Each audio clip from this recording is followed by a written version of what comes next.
Yep. Yep. Okay. And away we go.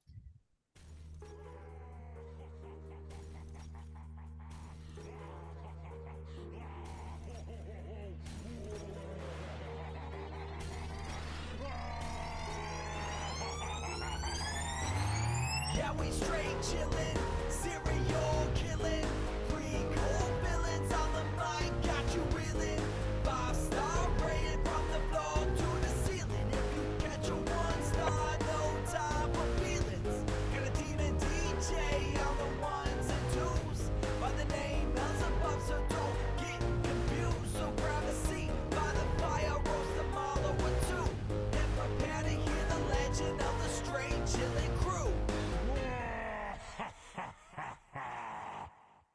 What up, nerds, and welcome to another footloose episode of Straight Chilling, the weekly horror movie review show where you chill and we kill, slice, dice, and chop up yet another horror movie.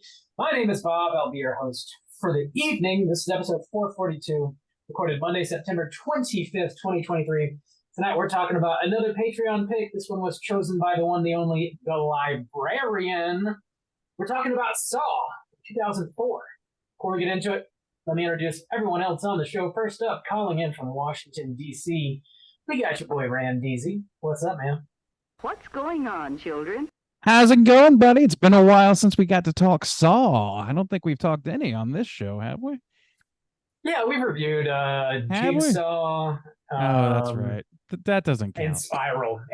Yeah, the last I didn't even see couple, that which one. So are famously the best. Everybody knows that. Yeah, everybody remembers Chris Rock's beautiful turn as probably Jigsaw's number 2 again. He's I the presume. 19th I haven't apprentice. seen that one. Yeah, this man has apprentices flow like water for this man. They just come at him. I know. Engineers are hard up for work these days, I guess. Puts it on Craigslist, and man, people come running. They come running, sprinting. Last but not least, calling in from Seoul, South Korea, we got your boy Soju. What's up, man? Oh, what up? It's your boy. You'll get caught up in the crossfire. I want to play a game, bish. You'll get caught up in the crossfire. Hell yeah, of one mind. Of one mind. Wow. I don't even know how to react to that. Holy fucking shit. That's appropriate. We're caught up in the crossfire tonight. You'll sure, get caught boys. up in the... Is that like the best theme song for any board game to ever exist? I think yes. I mean, yeah, it is. Can, none go that hard. Yeah. Can you sing another board game theme song? There you go. Oh, wait, There used to be one for like Connect 4 too. They had a bunch of them. They all had a little jingle. That was the thing. Back in the day. Is it you? No. Yes, sir. Yes. Wow. Okay. That's kind of a jingle. It's Spoken word, spoken word poetry jingle. There you go. Wow. We got a lot of games. I was not prepared for it. Before we get into Saw, let's tackle a little bit of housekeeping real quick, gentlemen. Here is your final reminder. We have our October poll currently posted on our Patreon website. If you support us at the $5 level or above, you get a chance to vote on 3 movies we're talking about this October. It's our big triple feature episode on the line here. You guys are voting on theme alone. You won't know the movies until we find out what theme wins, and then we will announce them. Ooh. The 3 themes you're voting on are It's Alive, Dark Worlds, and Slime Time. Whoa. Bob, tell me that tie has been broken. It is still a dead heat between It's Alive and Dark Worlds. All right, children, you're going to either need to come out and vote or change your vote. Something's got to happen here. Vote or die. 2 weeks running, we got some extra votes, and the result didn't change. It still was a tie. So something's got to break. But this podcast needs a champion. Vote for your champion. We can't watch 6 movies. We can't do it. But we can watch all. Literally, 9. I will not watch 6 movies. Yes, you will, Randy. You'll like it. I won't do it.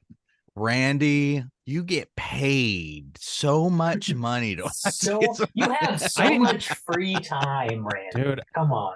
Living in the lap of luxury ain't easy. I don't know who told you it was, but Let me pull up your scheduling bubble baths contract, is a pain in the Randy, ass. and point Okay. out your obligations to this We podcast. own you, okay? You can either honor your contract or you can get out.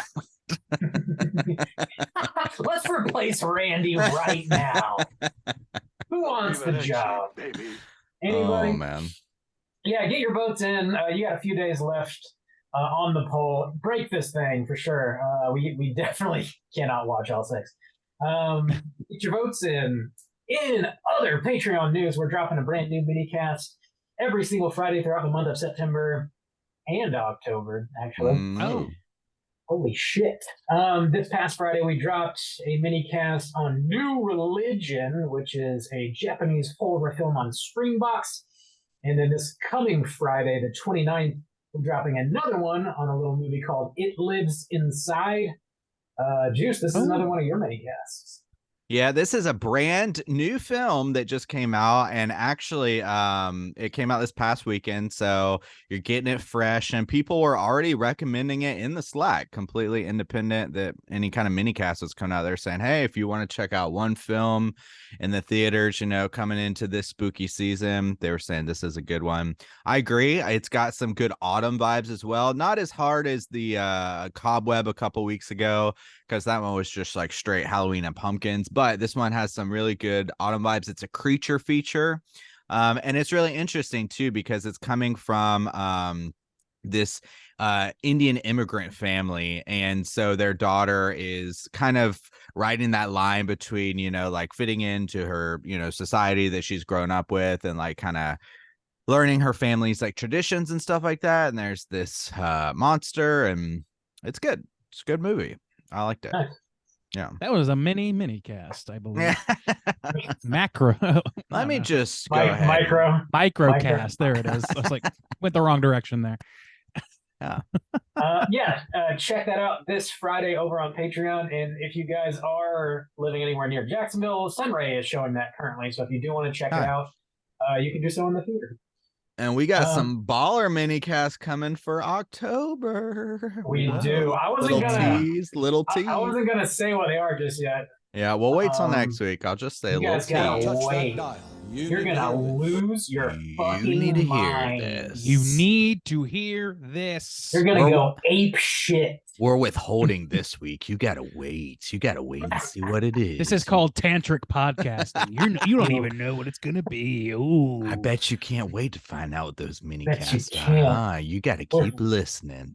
We're fucking teases. You know you like it. Ooh, I know you like it. In this house we tease. We're even teasing with the bumps. Damn.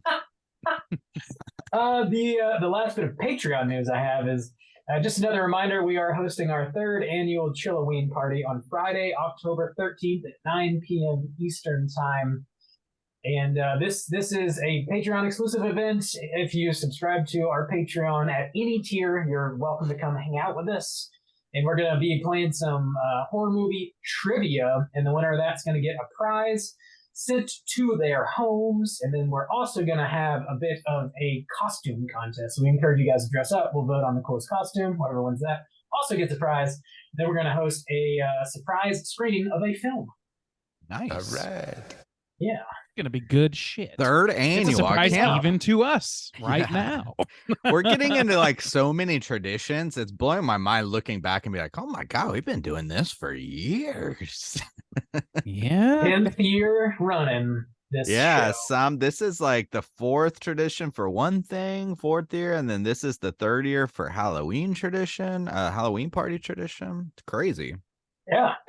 Yeah, it's been a It's lot of amazing fun what to happens have- when you start a new fucking tradition every goddamn year. It seems like, well, we got to do it. We've done it before. You know what we should do. Yeah. Yeah, we had a lot of fun the past couple of years, and everybody that came out had some like really fucking impressive costumes. Honestly, I was kind of blown away. It was a lot of fun though. So come hang out with us Friday, October 13th at 9 Eastern. Mark your calendars. Do you guys have anything you need to plug? My house is clean, baby. Just my butthole, you know? The Plug usual. that butt. Done and done. All right. Well, the last thing we got to do. Nope. The last thing we got to do is hear a word from our sponsors. If you insist. I mean, goddamn.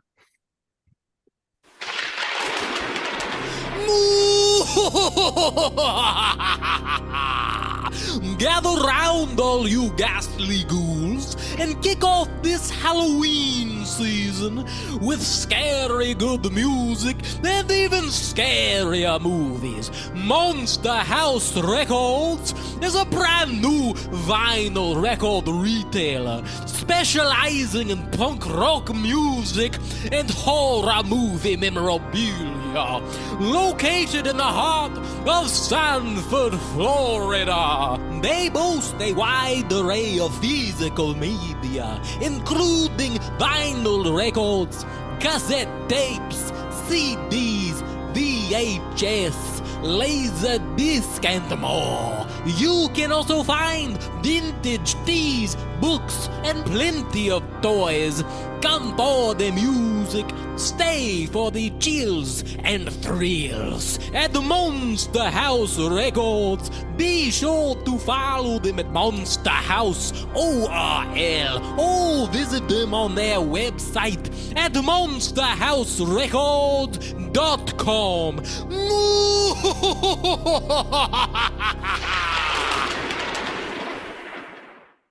You guys remember back in the day when the word vintage started with a D for some reason? A D. Whoa, some cultures, some languages don't have V sounds. Okay, Randy. So we just Indeed. have to English do. that was just spoken. So insensitive. God. You know, I'm just saying. I will say we have been getting some praise for that ad. So if you would like to advertise here on this show, hit us up. We'll put something together for you. People Make love some the way we sell wild out. shit. They love Sell out. Me Hit too. me, oh yeah. it. Pick it up. Pick it up. Pick it up. Randy, I think our house is now clean. Are you sure? Yes. This house is clean. All right, let's get into the main event. We're talking about Saw, and we're kicking it off with the back of the box. What's on the back of the box?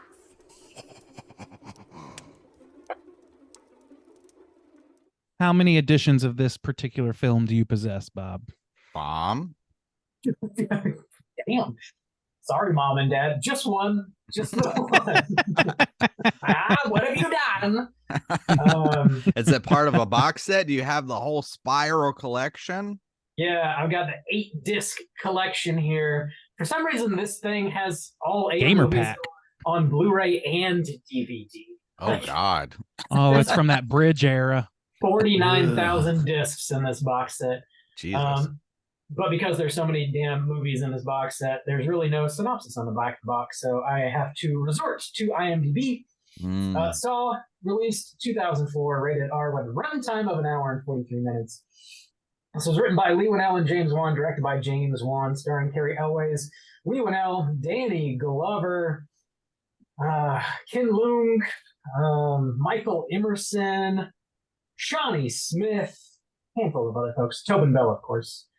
Plot synopsis brought to you by IMDb is as follows. 2 strangers awaken in a room with no recollection of how they got there and soon discover they are pawns in a deadly game perpetrated by a notorious serial killer. Joe Mangs, I know we've seen this. Too old for this shit. We are too old for this shit. I know we'd seen this shit before, so I won't ask that question. But I am curious, did you guys see this in the theater? I'd like to know that. And, of course, would you recommend people check this out? Randeezy, why don't you kick us off? Yeah, I do believe I saw this original in the theater. I haven't seen all of the Saw movies, but I think maybe like 3 of them have I seen in the theater. I'm pretty sure this was one of them. Yeah, I definitely recommend this. This is a film that even if you don't see any of the sequels to this film has such an impact on the horror genre that if you have any sort of interest in the progression of that as time moved on, you could definitely check this out, and it's pretty essential viewing for that. It's also just a relatively good time. It's good for Halloween. It was very much a Halloween movie when they were releasing them yearly. So I think there's a lot of love for this film even now amongst fans. It's a far from perfect film, but I don't know. I've got a pretty soft spot for this first one. Cool. Juice, what about you? I did not see this in the theater. I saw this for the first time in your bedroom, Bob. Do you remember that? Tell me more. No, not really. Did you No. know the ending, or was it a surprise? Still? I didn't. So okay, so that's why I wasn't curious if you remembered. Yeah, you showed me this movie. And we'll get into it later. I'll talk more about that experience. But yeah, I mean, it did become a kind of yearly tradition, as Randy mentioned, where a lot of us, would go see the Saw movie in theaters around Halloween time, but not the first one. So yeah, I mean, yeah, I would recommend this one. This is one of the representatives of kind of like the contemporary classics. It spawned a huge franchise that has grown larger than some of the old school 80s franchises by this point. So yeah, I mean, I think the original trilogy of Saw is worth watching. I think you should watch this one. Just go ahead and maybe knock out the first 3 or something. Other than that, results may vary. I can't wait to hear you talk a little bit more about being in Bob's room for the first. Get ready. I mean, we kinky. are teasing this episode, so I'm gonna withhold a Hey. little bit more. You gotta wait. You gotta listen. Some I have more. a daddy kink. Whoa, Hey, Bob! I Juice. know. Juice, I heard you like feet. Have I got a movie for you? You heard wrong, my guy. Bob, how about you? Did you see this in theaters? I did. Yeah, I saw this in the movie theater with our boy Mike, a longtime friend, and it was an awesome experience. It was like packed house. I want to say it was a Friday or a Saturday night, like opening weekend. And when the ending of this movie happened, like I mean, the freaking house popped off. People were losing their minds. Yeah. It was I'm a all boned up fun- over here. It was a fun experience. Yeah, I totally recommend watching this one. I don't know that I'd recommend beyond this one, but Oh, I think yeah, this is a modern classic for better or worse. It's definitely not a perfect movie like Randy alluded to, but I think you got to watch Saw if you're a horror hound. It's so iconic at this point. I think you got to watch this one. Sounds like a pretty solid recommendation across the board here at Straight Showing. We are going to spoil the shit out of this movie, and I would say if you have somehow not had the ending spoiled, you haven't seen it, I would say watch it before you listen to our full review because shit gets kind of crazy. It's So here not comes- impossible that we have already spoiled it. Yeah, I don't know how Yes. you would get away with that, but yeah. I don't know, but let's do it. Yeah. Here comes that spoiler warning.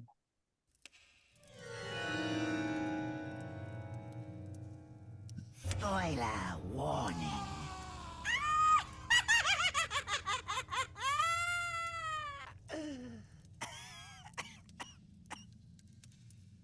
Bob, do you have this plot I- synopsis? Yes. All right, have it. spoil it for me, Rob. Oh, you're about to be so spoiled. You don't even know what to do with Oh, yourself. spoil me. Oh yeah. Yes, I'm gonna that's give- what a boy likes. I'm gonna give it all to you right Everyone's going crazy on this cast. Wow. Listening All right. to the cast. now. Yeah, they're losing their minds at home. Oh my god. All right, here's the plot synopsis for Saw. A photographer named Adam wakes up in a bathtub in a large, dirty-ass bathroom, chained to a pipe. There's a corpse lying in the middle of the floor, and across from him is Dr. Lawrence Gordon, who's also chained to a pipe. They each find a small tape in their pockets, use the tape player in the corpse's hand to play them. There's a creepy voice on the tape, and he calls Adam a voyeur and says he may very well die in that room today. Dr. Gordon's tape tells him he has to kill Adam by 6 o'clock or else his wife and daughter will die. They find some hacksaws in the toilet tank, but the chains are too thick to cut through. The doctor thinks he knows who has done this to him, and we have a flashback to the police investigation of several murders committed by the Jigsaw Killer. Jigsaw puts people in traps where they have a chance to escape, but end up dying in every case, with the exception of one. A woman named Amanda who managed to remove a bear trap from her face just before it popped off. Detective Tap. She's probably fine. Detective Tap and Detective Singh are investigating these jigsaw cases, and they find Dr. Gordon's pen at one of the murder scenes. They interrogate the doctor, but ultimately don't have any evidence, so they have to let him go. Flash back to the bathroom. They realize there's a two-way mirror on the wall. They smash it, revealing a camera. We then see there's a man watching them on a computer monitor in the doctor's house. He also has the doctor's wife and daughter tied up. The doctor tosses Adam his wallet so he can see his family. Finds a Polaroid with a cryptic message written on the back that leads to them finding a hidden box with a cigarette, a lighter, cell phone that can only receive calls, and a note telling the doctor to poison Adam with the cigarette. Flashback to Detective Tap obsessively watching the Jigsaw tapes. He finds a clue that leads them to Jigsaw's hideout. However, he escapes and ends up killing Detective Singh. Tap is now full-blown obsessed with the case and is convinced the doctor is the killer. He stakes out the doctor's house, and is later revealed he hired Adam to tail the doctor and take pictures of him. We get a couple more flashbacks to see how the doctor and Adam were both abducted by someone wearing a pig mask. The doctor pretends to dip the cigarette in the poisoned blood on the floor and whispers to Adam to smoke the cigarette and pretend to die from the poison. He does, but is shocked by the chain, and it's revealed he's still alive. The little girl calls Dr. Dad on the phone, and the mom tells him not to believe Adam. Adam knows who he is. Adam explains he's been tailing the doctor, shows him several pictures that were also found in the toilet. Among them is a picture of that Detective Tap took of Zep, a hospital orderly that works with Dr. Gordon, looking out of Gordon's front window. Dr. Gordon is mega pissed at Zep.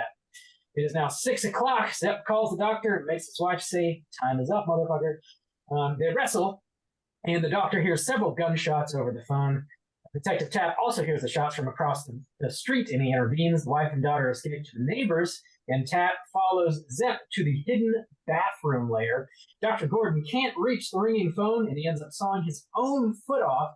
He crawls over to the gun, grabs it, shoots Adam. Detective Tap and Zep fight at the warehouse. Zep shoots him. Zep walks to the bathroom and says Gordon was too motherfucking late.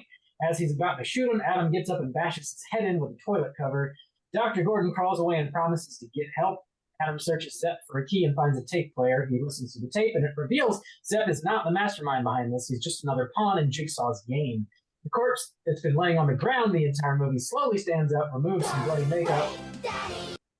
They woke Daddy. He removes some bloody makeup from his head, and we get another flashback revealing that John Kramer, aka Jigsaw, has an inoperable tumor, and Dr. Gordon was his doctor.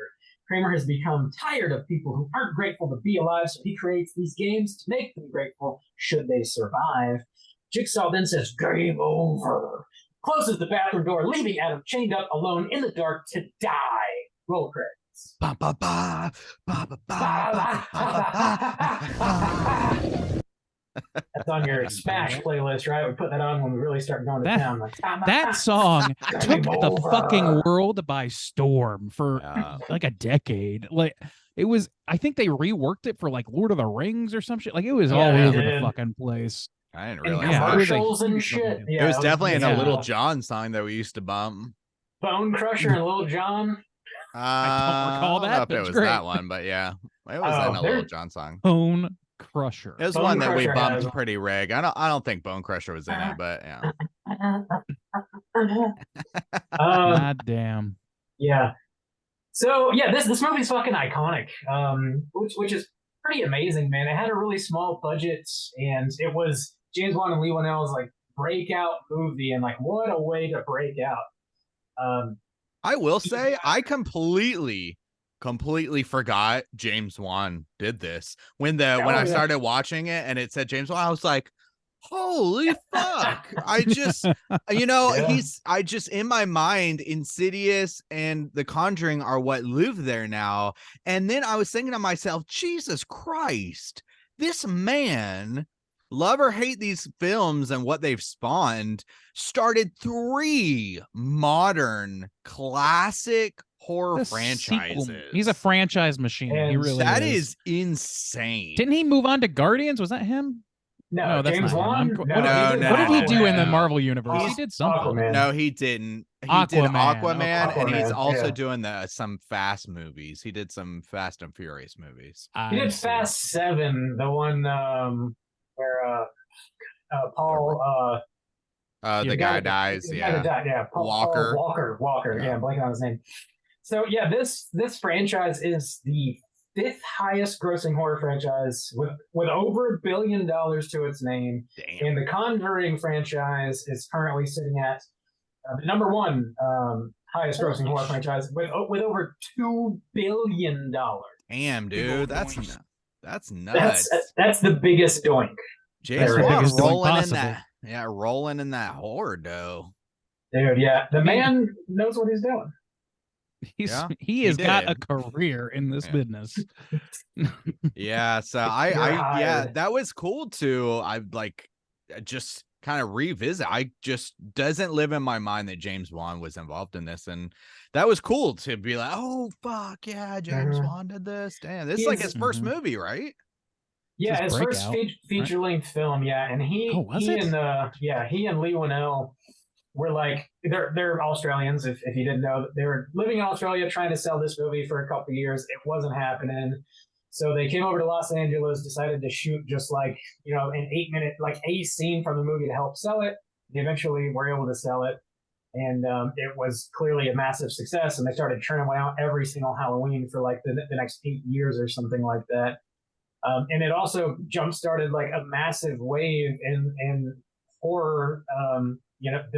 It's I guess most commonly referred to as torture porn, or also Gorno is a shorter way to say it. Gorno? No, we're No. not saying that. We're Gorno? not I don't want to saying coin that We'll stick particular with torture term. porn then. Yeah, let's stick with Um, that one. Yeah, so for better or worse, so David Edelstein, he's the writer for New York Magazine. I guess he was the first. He coined the phrase torture porn, and he was specifically talking about Eli Roth's movie Hostel, which came out a year after Saw, but it was like sort of retroactively applied to Saw in the giant fucking franchise that it is, which is understandable, honestly. It's understandable, but I don't know if I mean, think Hostel is far more deserving of coining that phrase. Like, I don't know. There's a lot more. Well, not a lot, but there's more going on under the surface besides the gore in this movie than there is in Hostel. That's all I'm gonna say. Well, Yeah, also, I mean, it's not just that.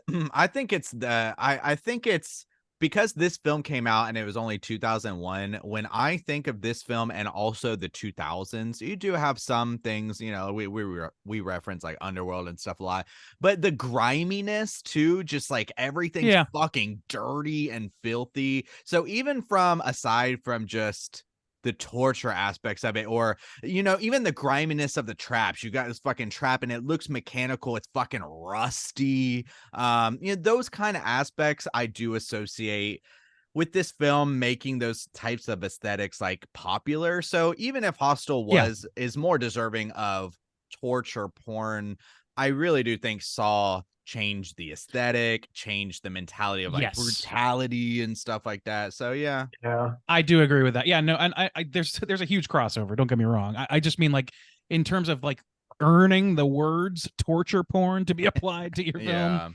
I don't know that this movie really truly does that on the same level as other movies later, including Saw, or including Hostel rather. I think the franchise grows to earn it. I don't know that I'd really say like this first movie does, but I think it gets there for sure. And yeah, this movie does have that like really grimy, like I hate how this movie's edited so much, but it looks like a shitty new metal music video, like it a really Skrillex does. video or something. In more ways than one. It's like, I know we talk about Underworld being blue ass movies. This is a green fucking movie. Dude, I was telling y'all, and blue, when I revisited Ring, the American version last year, when I was covering on A Cut Above or whatever, I was blown away at how fucking green and teal it would like blew my fucking mind. Unbelievably. And and that movie in particular, that movie more than any other, it had like takes that mantle for me of being the most overly color corrected film in the history of films as far as I've seen. But you're right. Yeah, this one is very green, but also, I mean, to give the guy credit, it is his first film and it was 2001. So a lot of the things that become tropes probably came out of this. But even, a lot of the editing choice now looking back, 20 years later feel very cheap and, like you said, new metally. Dated as hell. The fucking Yeah. shaking around just makes The me think of a spinny Tool, Dude, the Jacob's just of Ladder a shake, yeah. a Tool video, man. It just Yeah. looks like fucking Tool The videos. hyper fast motion. Yeah, the Yeah. editing, man, it really is. It does. It suffers from that thing where you create something almost, or like you make something iconic to where it's repeated ad nauseum, Yeah. and then everybody looks at you the same way as all those repetitive pretenders. So Yeah. to My- speak. My favorite use of the shitty like quick edit like spazoid cam is towards the end of the movie where you got Danny Gloves in a heated car chase with Zepp, and they're clearly just sitting in the car not driving anywhere, but the camera's freaking the fuck out. Like, I thought that shit was hilarious. Like they're not going anywhere. Well, and it's rough too, because here's I mean, you know, we could say he maybe started it and other people ripped it off. And also you got to give credit because, you know, as we said, super low budget and stuff like that. People didn't want Mhm. to buy this. And so I will, but at the same time, I can also point to similar style films and directors doing a similar type of low budget stuff and doing these types of edits better. Like I personally think of Guy Ritchie doing films like Lock, Stock, and stuff where you have some quick edits like that. Also, oh God, what's it? Edgar Shaun- Wright. Yeah, Edgar Wright. Yeah, Shaun of the Dead Yeah. and stuff. Yeah, it's so. I mean, And sorry, you go ahead. can critique and not, you know, I kind of go back and forth. I teeter back and forth where I'm like, ooh, but then I give it some grace, but then I'm also like, well, you know, so yeah, back and It's forth. just weird to experience now. But It also, is. I want to like in that Mhm. same vein, I wanted to point out that I kind of feel like watching it this time, something occurred to me that hadn't really before, which is that I kind of feel like this movie, like kind of aesthetically and the way it's written and everything, it's like they watched Seven and just took only the surface level lessons and just slapped a new coat of paint on it, specifically green, and then released it. Like it's got the incredible twist, a really good twist, but it lays all the groundwork for it so that you could theoretically deduce it. It does all these things, and it's got like a lot of moving parts, a lot of red herrings, a lot of things to keep you on your toes, but there's too much of that, and it makes it kind of hard to follow it the way that you follow Seven. It's a little less focused, it's a lot less focused than that movie, but I can't help but feel like that movie's got the grime. That movie, the intro of that movie is legendary, the title sequence, because of how grimy it is and the way that it like displays things and tells a little bit of the story in that, and they kind of do a little bit of that here too. So I really think that there was a lot of Fincher going into this movie from the beginning. Yeah, that's probably fair to say. Mhm. The way that this movie, like the way the story is told via like flashbacks, there's so many fucking flashbacks in this movie. And like, I get that you don't want to spend the entire film in this bathroom, this one bathroom, because it would get hella boring. But like, it feels like belabored. Like you just keep going back and back and back. Like, did that Sure. bother you guys at all? Or did it feel like too Yes. much? Yeah. Yes. Yeah, definitely. Okay. Because one thing, so this is a weird film in that I haven't experienced it for a long time because it just lives in my mind as a classic. And I Mhm. know the beats pretty well. I've seen it well enough. And so this is honestly the first time I've revisited it in, I don't know, maybe close to 10 years. Since we were in my bedroom. Oh, wow. Well, no, not since Oh, then, but my. I'll talk about some other instances where I've seen it. But Ooh.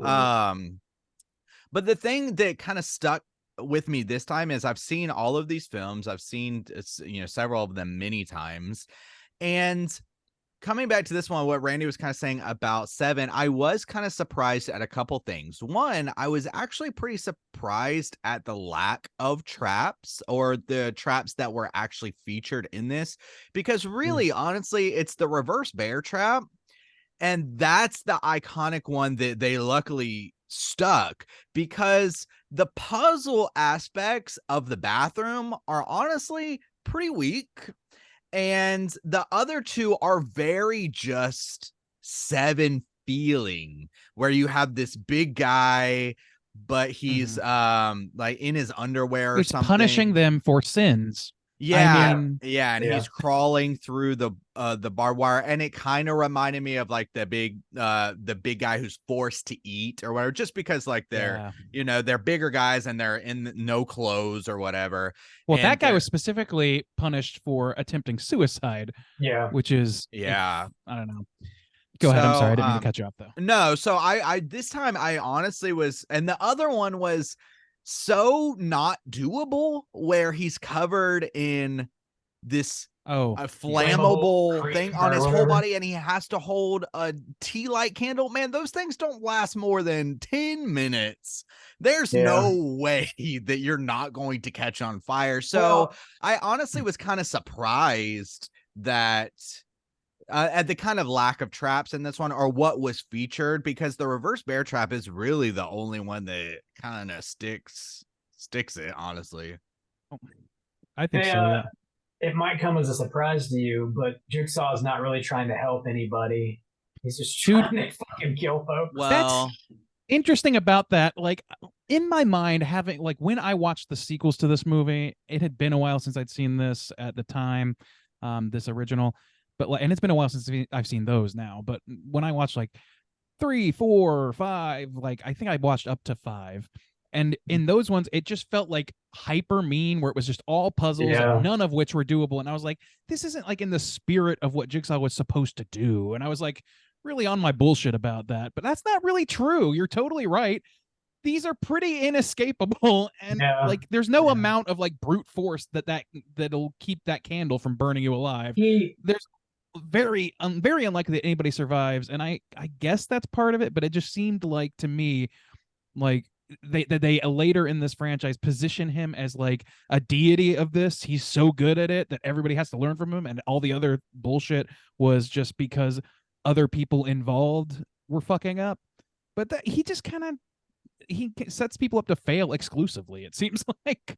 he presents these traps, these things that he builds as righteous acts, like he's trying to teach them to appreciate what they have. It's really just self-serving, and it is from the start of this movie. The very first scene in this movie, which I know it gets retcon and all this other shit's added, but we're just talking about this thing. yeah. The movie Yeah. opens up with a key floating in the tub that would unlock Adam's chain and let him go free. And Jigsaw wanted them to have that key, but it goes down the drain. And if Adam would have had that key, he would have unlocked himself and walked out the Immediately. door. And then 6 o'clock would have happened, and then the doctor wouldn't Yeah. have been able to kill him because he would have left. And then the doctor. But how gets would he to have know Zach that key kill his was- family? Which is Yeah. what he wants. But that's really what he wants at the end of the day. Yeah, he wants like an uphill battle's one thing, but this goes well beyond that. Like he sets them up to fail, and then just sort of like gleefully watches, and over time it becomes this thing where his reputation is that of like, or at least maybe it's just because of the way the acolytes treat him in later entries into this, but like he's treated with such reverence, both contextually and out of the context of the film, that it feels like, I don't know, it feels like it feels like a betrayal when I watch it now, and it's not like that at all. So I had that same exact reaction because I have this specific memory stuck in my mind. I think I think it's maybe Saw 6, where there's this trap and they advertised it even, where people were on this kind of carousel and Yeah, the only like carousel. one got away. And I remember so specifically in my mind thinking, oh, this is bullshit, because the original Jigsaw was, it was a personal test and you had to overcome it. And if you were good enough, you could live or whatever. And this is just bullshit because these people are just strapped in. They can't escape. Yeah. But then the dude's holding the wife and the kid. And I Yeah, was thinking to exactly. myself, why did I think that? What's exactly, going like, on? Yeah. The whole thrust for Gordon is that he's trying to save his fucking wife and child. Yeah. I From did getting not shot in remember the that. head. Yeah, from getting shot in the head by fucking Ben Linus. And like in the later, that exact one, we must have had a conversation about this at the time, because I definitely remember having the same feelings towards it. And it was like that one in particular, I remember there being like, oh, this is your maid. If you can tell me her name, she lives, or like, I don't know. That's Yeah, from yeah. SNL. But like some shit like that, where Yeah, it's like, you had to well, that choose lady had no between two choice in this. people. She's an innocent comparatively. Like, Exactly. Yeah. what is her game? How does she get to survive? She doesn't. Either she's Yeah. chosen or she's not by someone else. They're used So as I a don't- pawn in somebody else's Right. game and they have no say. And so, yeah, that really bothered me at the time. But it's the same Yeah. exact thing here. The wife and It the is. kid, they can't do anything about it. Yeah. If you really consider, like, Jigsaw is high on his bullshit, like really fucking high on his bullshit. But if you consider like what's really happening, like the dude has an inoperable tumor, he's gonna die. There's nobody can help him, and he's pissed off about it. He sees all these people around him sinning, and in his mind, he's like, "Why the fuck am I dying when these pieces of shit get to live?" So he just kills them without killing them, so that he can feel fine with what he's actually doing. It's complete. Yeah, but in bullshit order to do from- that, from he has start. to arrange the murders of Of innocent others. children. Yeah. I know. So like- like, what the fuck? Like, Well, John because he Kramer hates my also- ass. Yeah.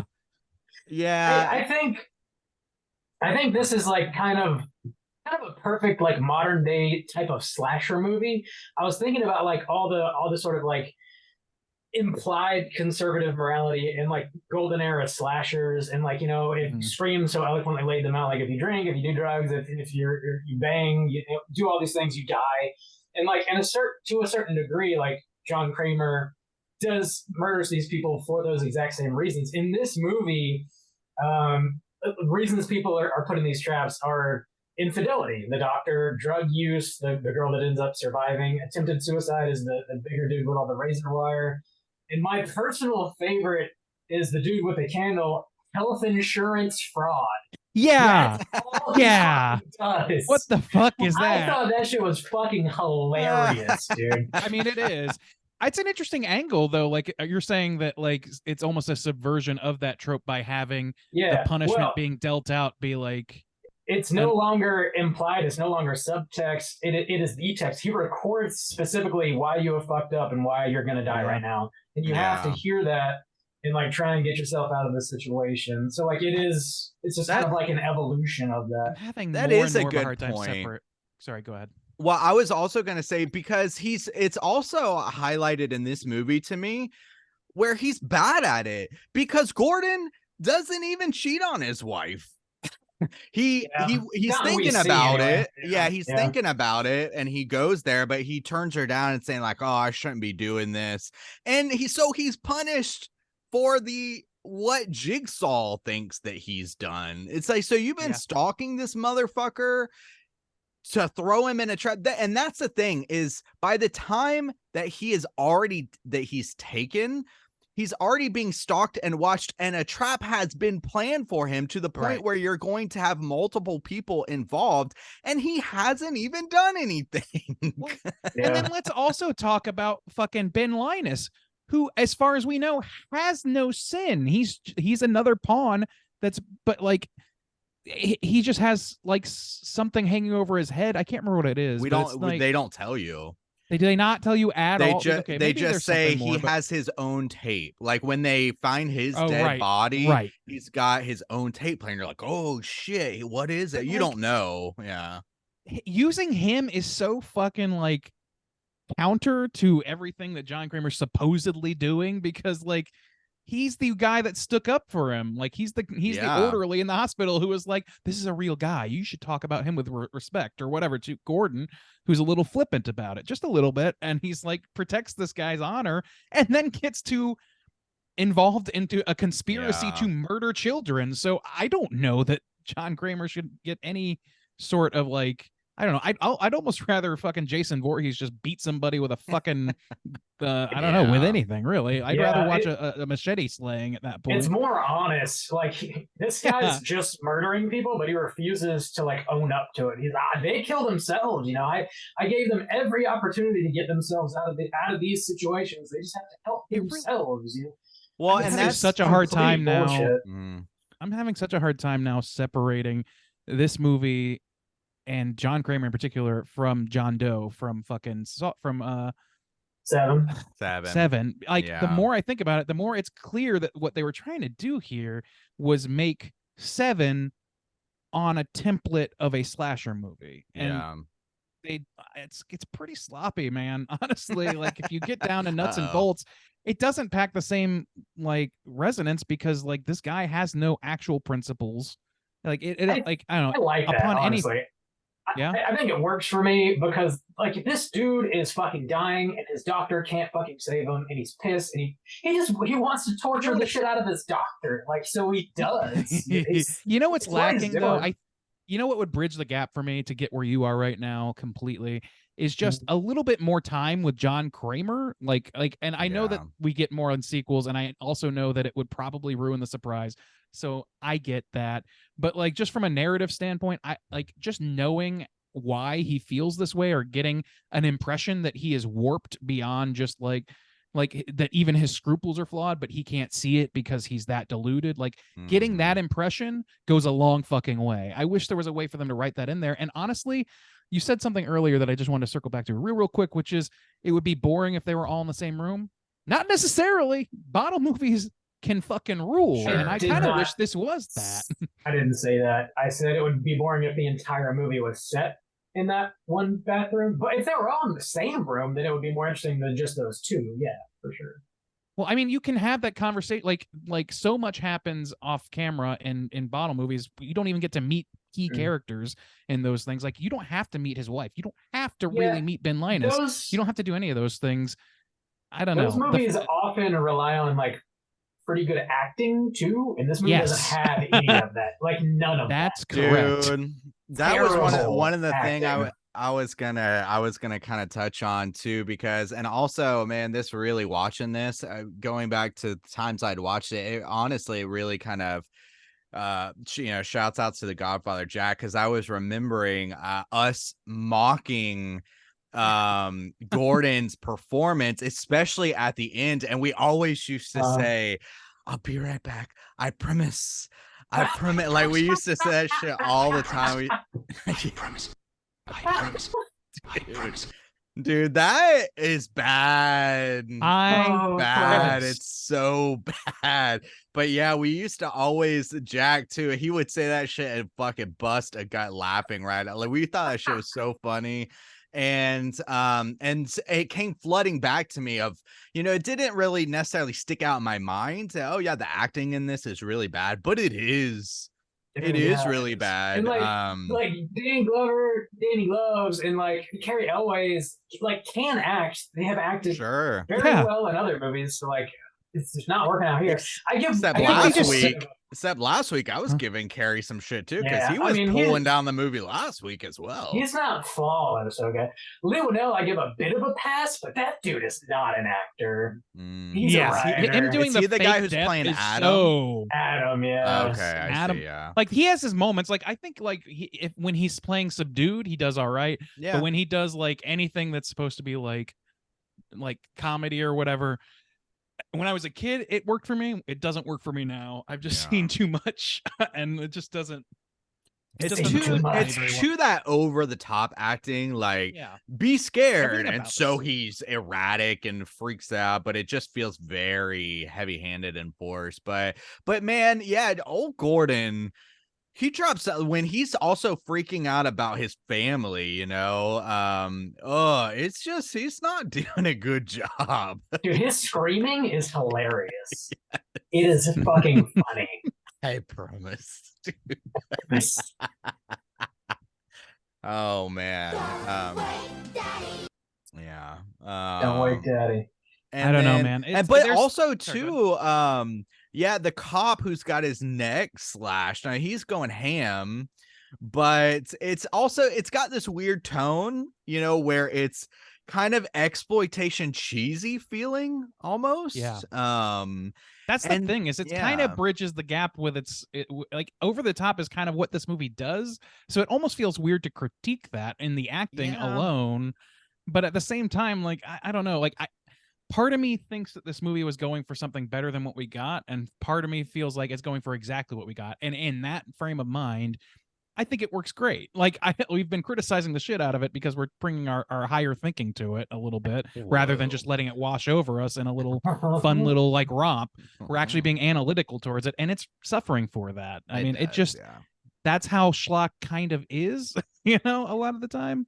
Well, and the thing So- is too, I mean, and actually, well, maybe I shouldn't say, but I revisited Seven not too long ago.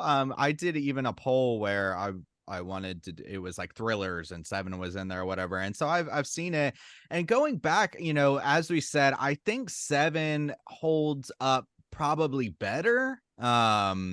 In its overall logics and structure and acting. Definitely, there's still some stuff going on there, but you got fucking Morgan Freeman and Brad Pitt and shit, so it's definitely on a higher level that way. And this one feels a little more schlocky, like like that one's, it's a thriller, where this one's just like, no, we're just gonna make some grimy ass horror. And in some ways, that's respectable and appreciated in some ways, but also too, like you said, when you go in and you just kind of have this mentality. We even mentioned at the beginning of like, maybe you don't even need to revisit the Saw sequels, or, I actually think the trilogy holds up pretty consistently with this movie. And honestly, they do some things better, like the way that the traps are formed, and you actually have to like sacrifice something. Like there's the one where the dude has to, like, if you want to get the key, you got to cut out your eye, or so, something like that.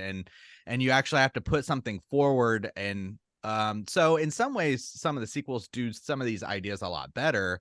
But I think that this franchise is kind of thought about in that kind of way. I guess it lives up to its legacy, where people are kind of split on this, where some people think like it's kind of trashy, like, the Saw franchise, it's really just It trash. Yeah, It's trashy. It is Yeah. trashy. Yeah, they hit a 3D installment, for fuck's sake. I mean, Yeah. I keep it in this like mid-level. I feel like this franchise is kind of like the Friday the 13th of this day, where they're all pretty consistently about where they need to be. Not a whole lot of them elevate to something much higher. I do personally prefer the Friday the 13th franchise. I think there's higher highs there. Same. But I see this in a similar kind of way, where people are like, Saw, and I'm like, honestly, they do get pretty low in some ways, but they're all kind of like consistently samey, they are. They're very. They're homogenous as fuck. And I mean, they're a product. They were made to be homogenous because that's what people wanted to see. They're like, they literally advertised. I remember this trailer like so clearly, them being like, it's Halloween, that must mean there's another Saw coming. Yeah. It's just repetitive. Like that is what Friday the 13th does. It is absolutely like a horror franchise in the most 80s sense of the word, but writ for the 2000s. And for that, on that level, Saw. right? Yeah, Halloween is Saw. That's right. So I don't know. There's nothing about this that I think elevates it beyond that. And maybe I'm foolish for even trying to dig into it that way. I want to talk about some. So like I never really like thought much about Saw, like it's a popcorn movie, whatever, but we're gonna review it, so I started thinking about it. And I went down this like rabbit hole, starting with like the puritanical aspects of like slasher movies and how that evolved in this movie. And then I started thinking about the context of when this movie came out. I think it's kind of important to touch on, as uncomfortable as it may be, considering that like this movie came out shortly after 9/11, like 3 years after 9/11. Yeah. And sure, James Wan and Leigh Whannell are Australian, but they wrote this movie in 2001, tried to get it made in Australia. They came over to the States. Somebody finally picked it up and allowed them to go ahead and make it. And like I was thinking about like how John Kramer operates, and like 2002, you had people showing up to Guantanamo Bay, and we all know the heinous torturing that happened there.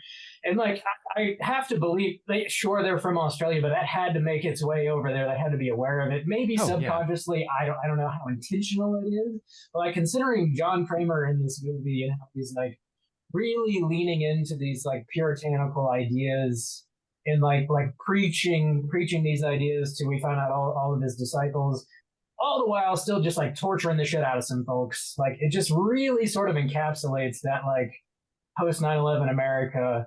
And like that's an interesting thought. I don't know. Yeah.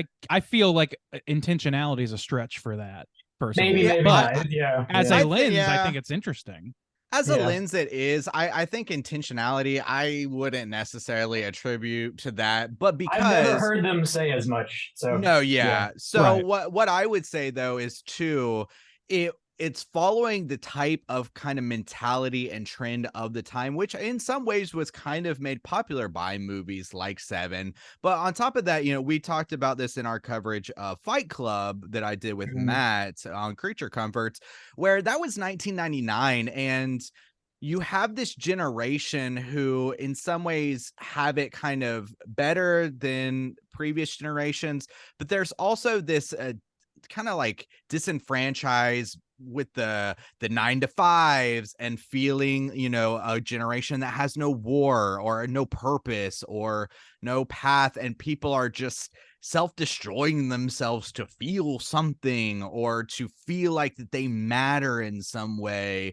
And so that kind of aligns more with the idea of this John Kramer of, I'm going to give you some purpose. I'm going to really Right. enrich your life. I'm going to make you feel like you matter and you've But he just overcome. wants to kill people. Right. Like, Well, he sure, doesn't yeah, actually absolutely. trying to, Yeah, yeah. It's supposed to be like positivity by way of cynicism, like in a weird way. Mhm. Like it's Yeah. it's upsetting the apple cart because we're all already kind of upset with the apple cart, and it's just taking it to its grimiest, most extreme conclusions because we are desensitized to the point that, you know, people think Friday the 13th is cheesy by this point. Very cheesy. You know, Yeah, at this yeah. point, horror movies are like dog shit to people's ears. Like they don't want to, they don't want anything to do with it on a critical level for the most part, because it's just like, it's not because it's gory. It's not because it's because it's cheesy and because it's the cynical mind that was going on at that time, even as much as now, probably. It was so thick that you needed to take it to extremes people did not anticipate you seeing in order for them to sit back and like allow the story to come over them, maybe at least on a large scale like this movie managed to reach, or this franchise. So I don't know, that I feel like John- there's definitely some like extremity that came out of like years of violence and like increasing violence, even like in 99, even like you're saying, like think of like fucking Woodstock 99, marred by violence. We're back to Yeah, Altamont, yeah. people, except there's no Yeah. bikers here. There's just fucking teenagers and shitty capitalists. Like that's it. That's all Yeah. it really takes. Yeah. And so a lot of disenfranchisement, like Justin said, plus the absolute horror of fucking a like major skyscraper in a major American city toppling and watching people fall to their fucking deaths. It had an impact. Like of course we were more apt to see something more extreme, as long as it was extreme enough to distract us from the extremes of our own lives.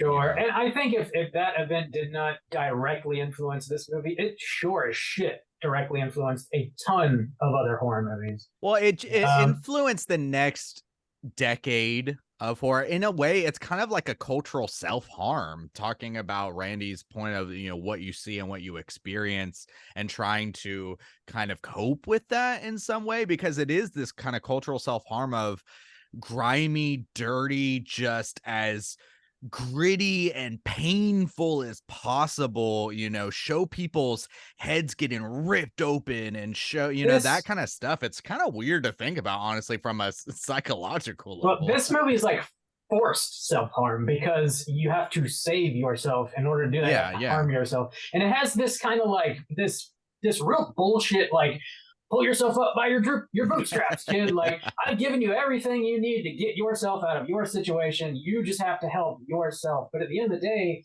John Kramer doesn't give a fuck if you die because you're just a drain on society anyways. You're a drug addict. You're trying to commit suicide. You're defrauding the health insurance. Like all these bullshit reasons. He doesn't shed a tear that you didn't learn the lesson. He doesn't give a fuck about Well, even if you do, there's no reward other than his But you just self-righteous bullshit of I saved become- you. become under his tutelage is what happens. Like they're so Well, fucked up, well, they just like no. follow in his footsteps. Apparently, that's all that really happened. These traps, they're not designed for you to survive. They're designed for a very slim chance No. of you possibly surviving. And then the people who do just absolutely, because I guess because of the trauma, then it moves down the pipeline a little bit. But within the context of this movie, like what's her, Shawnee Smith's character, Amanda, she's like, he saved me, and does like the he saved me thing. And I'm like, that man, like there's something really psychologically horrible about that. Like Now, totally. I would like to touch on an interesting aspect of talking about the psychology of us and what this film kind of does. Now, this is kind of interesting, spawning off our talk about the cultural self-harm and stuff like that. Now, we all have experienced this film separately. We've experienced it in our own viewing, and we've gone through the sequels and kind of the way that the sequels have shaped our minds. We all, having seen this movie several times, we're thinking back like, oh no, John Kramer, he's more righteous than that. He wouldn't just put somebody in self-harm's way unless they had a way out. And then we go back to the original and we're like, oh wait, what the fuck? Like, Yeah. we, that type of psychology is almost this propaganda, because we go through these sequels where these people hold John Kramer in this type of, reverence, and they're continuing on his work, and we see them as fault, like, you're not as good as John Kramer, you're not doing it that way, and then going back and being like, whoa, wait a second, there was never a right way completely for wrong. this.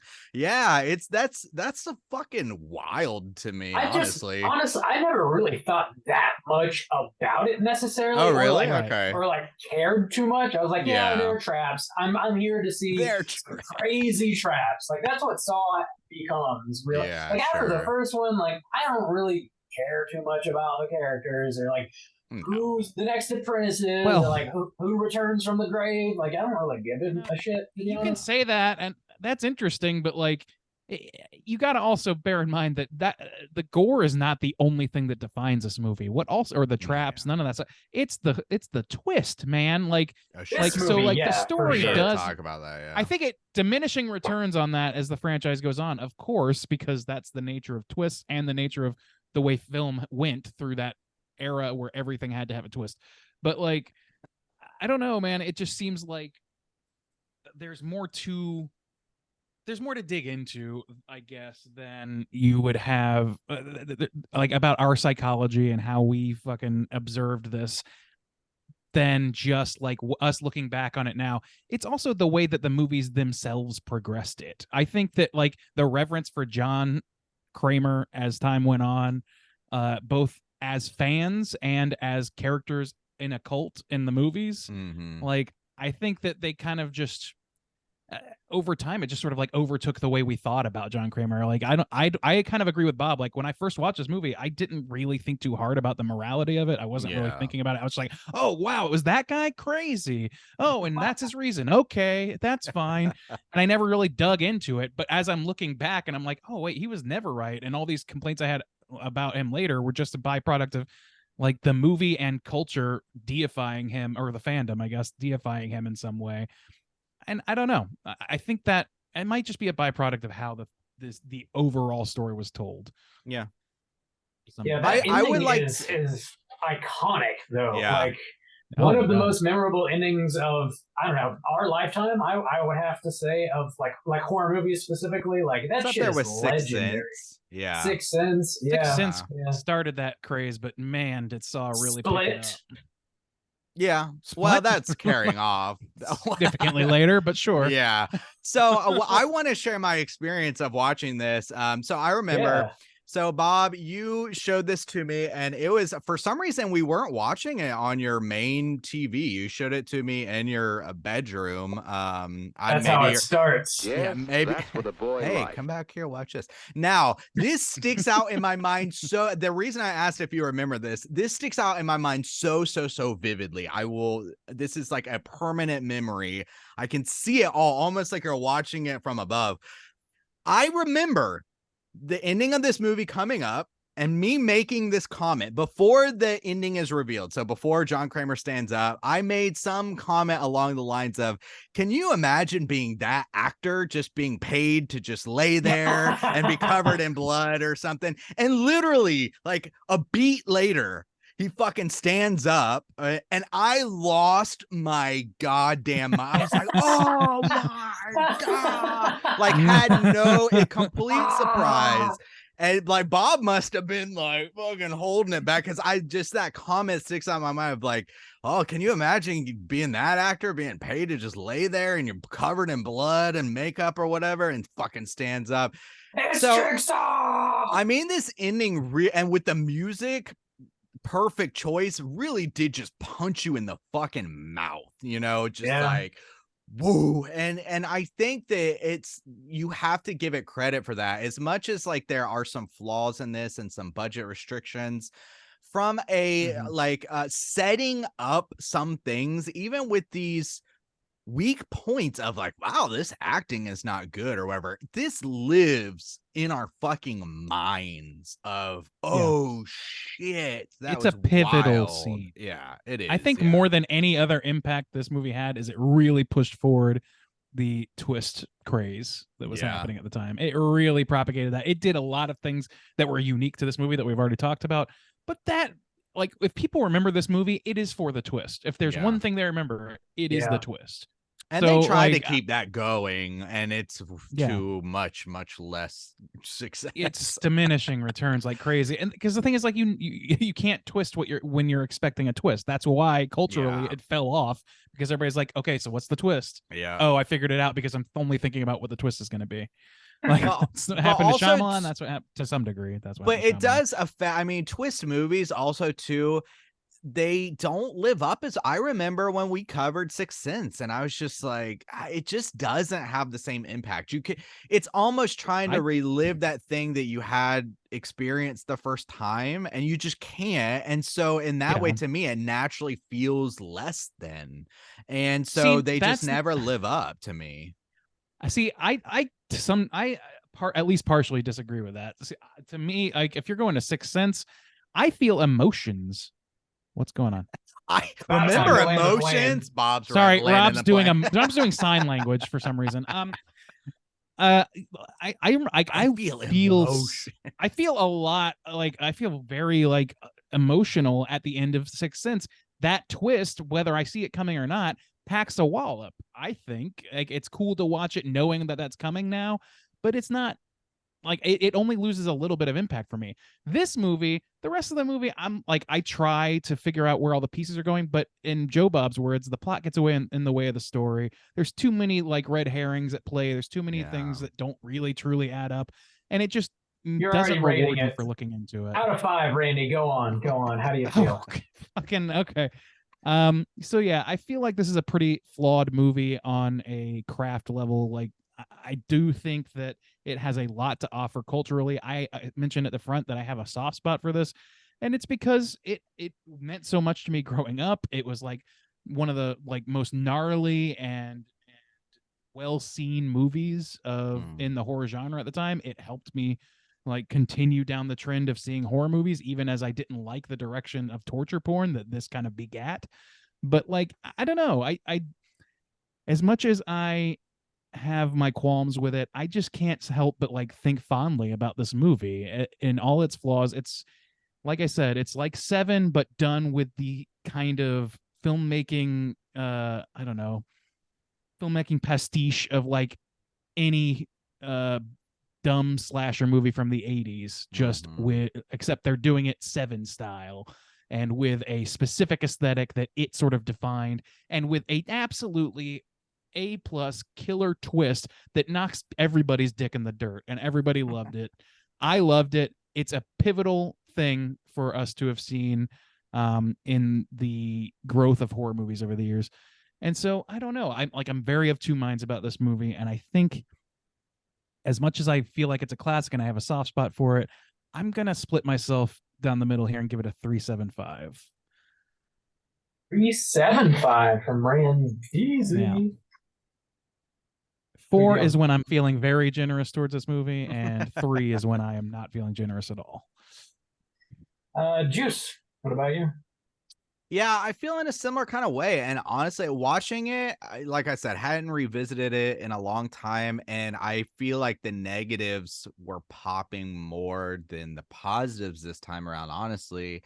And even honestly, it was in the back of my mind, but I didn't even go through the full process of saying like, oh, a lot of this is Seven or Fincher inspired. And so, yeah, that kind of affects it a little bit too, because it seems like it's even less kind of original, some of the ideas. However, we focus, I think, a lot towards the negative today. But so I will say positives. The use of the fucking song, that song's baller and it kicks ass and it's just perfect for the twist. The twist, you know, I can't erase that moment from my mind.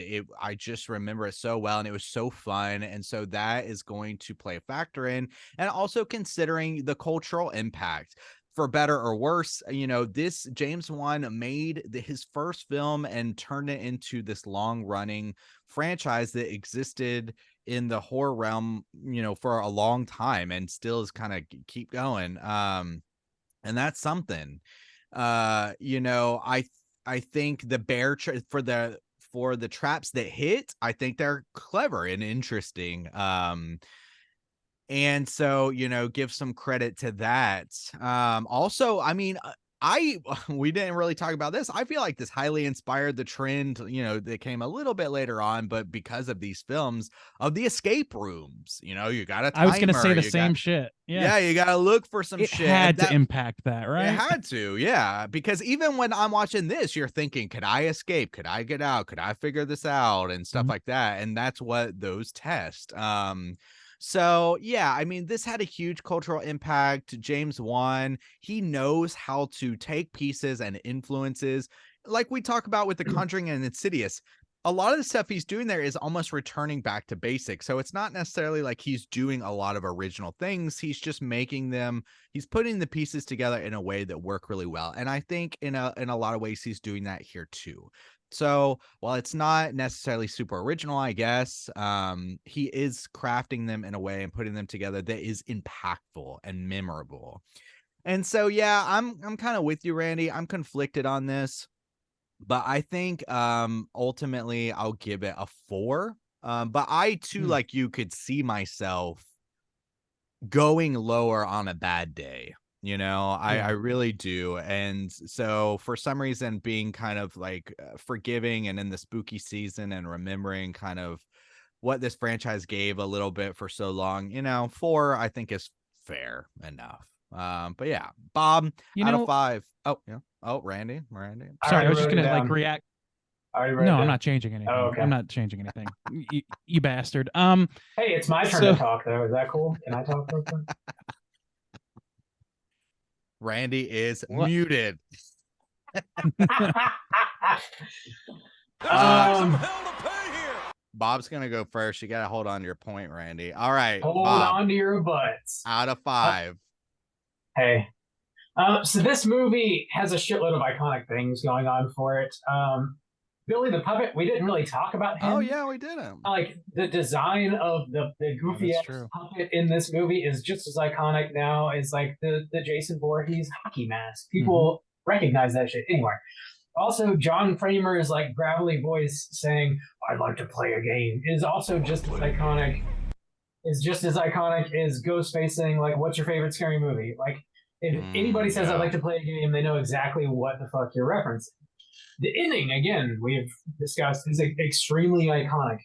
These like 3 things really cement this movie like hardcore in like our brains, and that's primarily why we think like, man, that's a fucking really badass movie. The traps are like interesting. It's kind of a fresh idea on a slasher movie. And he's got this like mythology behind him. The killer Jigsaw's got this mythology.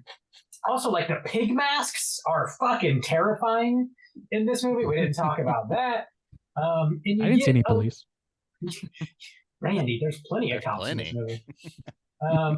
There's also like a couple instances of James Wan sort of flexing his like tension building skills in this movie.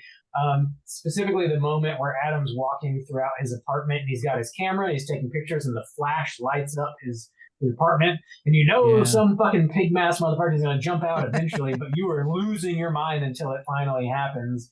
Also, a really fucked up but pretty brief moment in this movie, one of the more fucked up moments actually, is when Zepp has a gun and he holds it in front of the little girl and then takes the stethoscope and puts it on her heart so he can hear her heart rate increase just to like entertain himself. Super fucked up. Yeah, what the Also, like a fuck? great tension building moment because you have no idea what this maniac's gonna do to that little girl. She's got a fucking gun in her face. So there's like a little hint of James Wan kind of doing what he develops and gets better at later on with The Conjuring and Insidious. The writing Mhm. is extremely engaging. The story of this movie is really fucking interesting. The actors don't deliver. They just don't across the board. It's pretty damn bad. The editing is awful. The lighting, like the shaky cam shit, is just fucking terrible. Clearly, they have a super low budget. There's at one point they're supposed to be in like a parking garage for an apartment complex. It's clearly just a barn. The chase sequence in the cars, they're not driving anywhere. It's very obvious. Doesn't their apartment look like a warehouse too? It does, yeah. It looks Industrial, like a soundstage. industrial chic, Randy. Yeah. Oh, sure. That's what it was. Chic. The like goofy black and red cape junk Kramer wears around is like still kind of iconic, but like if you wore that in public, you stick out like a sore fucking thumb. Like people were like, "Wait, it's not Halloween. What the fuck is this dude doing?" That He you just need wears that in back- front of the mirror later. You need that backwards cap. That's what you need. To Hello, Yeah. kids. That's how you Um, blend. When the mom gets the gun from Zepp and she doesn't immediately cap his ass when he's threatening to kill her daughter, it's kind of Frustrating. mind-blowing. Like I don't believe that at all for a second. Yeah, You weren't I as think it's trigger really- happy back in the day, though, Bob. To be Dude. fair, lots changed in 20 years. Someone threatening to kill your daughter, like I mean, come on, man. I think, yeah, like I said before, I think this is a really interesting like evolution to the like golden era slashers and how like that sort of subtext is just blatantly stated in this movie and how high Jigsaw is on his own bullshit and like considering this movie like in when it was released, like in context of when it was released and like the implications there. I think there's a lot to think about when it comes to Saw that I hadn't really considered before because it was just kind of a popcorn movie. For the most part, and even the franchise certainly fucking is. I guess I'm going to be a bit of a hater on the score because it's just like, God, it's really fucking rough around the edges. But I'm going to give it a 3.5 here. So, like, not too far below y'all, but That's lower. so interesting because your review sounded more glowing than either of ours. Yeah. yeah. You make some It's a- good callbacks. Well, like, he there's a did. I lot mean, that he was a hadn't lot brought harsher. up. Like, this editing is garbage. It's It's garbage. It's pretty rough to watch. It is. So that's going to put our aggregate at a 3.75. Wow. Randy, did Randy, you you had have, a did you have something to point. add? Yeah. Nah, it's gone. If I don't say it right away, it's gone. So fuck it. You robbed us. You robbed us of some deep. Hey, I was Randy like the insight. escape room thing, man. Like I don't know. This movie has a lot of fucking cultural impact, good, bad, and otherwise. Like I don't know. It's really kind of a flashpoint film. Yeah. And more so than a lot of like slasher movies that were comparable in previous decades. Like I don't know. Yeah. It just seems So- like so much was pulled out of this movie. This, I agree. This movie was chosen by the one, the only librarian. Oh, yeah. And as we do encourage you guys, when you land a you pick, we want you guys to call in, leave a voicemail, or send us an email with your own rating and review. And the librarian shouts over an email. Let's hear what she has to say. Hello, my favorite podcast boys. Here we all are covering a pinnacle of 2004 cinema. Didn't this come out 2001? Or written in Oh. 2001. Oh, written. Okay. Oh, well, then I was wrong earlier about some things. I think I kept referencing 2001. That's my bad. Okay, 2004 cinema. Damn, I am not on my game. James Wan's directorial debut, Saw. I famously cried 2 whole tears when I watched it in theaters because, oh my God. Lee Winnell, I gotta emphasize some of these things. Lee Winnell, as not only the one of the main writers, but also playing my number one baby girl, Adam. His scream at the end. Where is the Oscar? Whoa. Revoke my feminist card. Adam is the scream queen. Where to begin? Let's start with the fact that James Wan is playing 3D chess. This movie is fucking ridiculous in the context of 2023 that it's almost camp at this point. Like, oh, I'm sorry, you're addicted to heroin? Have you considered cutting someone open and also escaping a reverse bear trap to prove you want to live? Girl, what? Also, we didn't mention that. We didn't mention that too about you had to like kill the guy to get the key for the bear trap. Yeah. I forgot. Oh, I keep yeah. forgetting about that. Yeah. Mhm. I once made my dad watch just the end of the movie because, damn, I wouldn't shut up about seeing it in theaters. And I looked like that one It's Always Sunny meme of Charlie yelling at the red string board. We've all been there. I vividly remember seeing the movie posters as a kid in the theaters and being fucking fascinated by the imagery they had. Say what you will about the sequel's quality, but those posters were always serving Jesus H. Christ. They altered my DNA and honestly got me interested in horror at too early in age. This movie will always reign supreme for me. This is a 5-star movie for me. I don't know what y'all will give it, but I hope that it's at least above a 3.5, Bob. And towing that It is. line. Towing It that line. is. Also, you can take my baby girl Adam to Cooter Court for sure, but you cannot convict him, and I'll take it. Hugs and kisses forever. The librarian, they, she. All right. All right. We got it. Adam's our number one baby girl. Scream quang. Nice. Yeah, thanks for picking this flick, librarian. Solid Yeah. choice. Long time coming, I would say. Yeah, I had I had a yeah. lot of positives. for I this had movie. forgotten that we covered some of those. I mean, I knew we did Spiral Forward. That was a mini cast though, but I forgot about Jigsaw. But yeah, this is one of those classics that's been on the list, and nice to knock it out. Yeah. Yeah. Knocking it out the box. Cool. Well, let's go ahead and jump into our Rotten Tomatoes segment. See what the critics and users think about Saw. Certified fresh to death. All right, we're going to make this pretty quick. We got us the Rotten Tomatoes segment. If you're new, what this means is I'm going to have these two gentlemen guess within the best of their abilities what the aggregate of positive scores are for both critics and users on RottenTomatoes.com.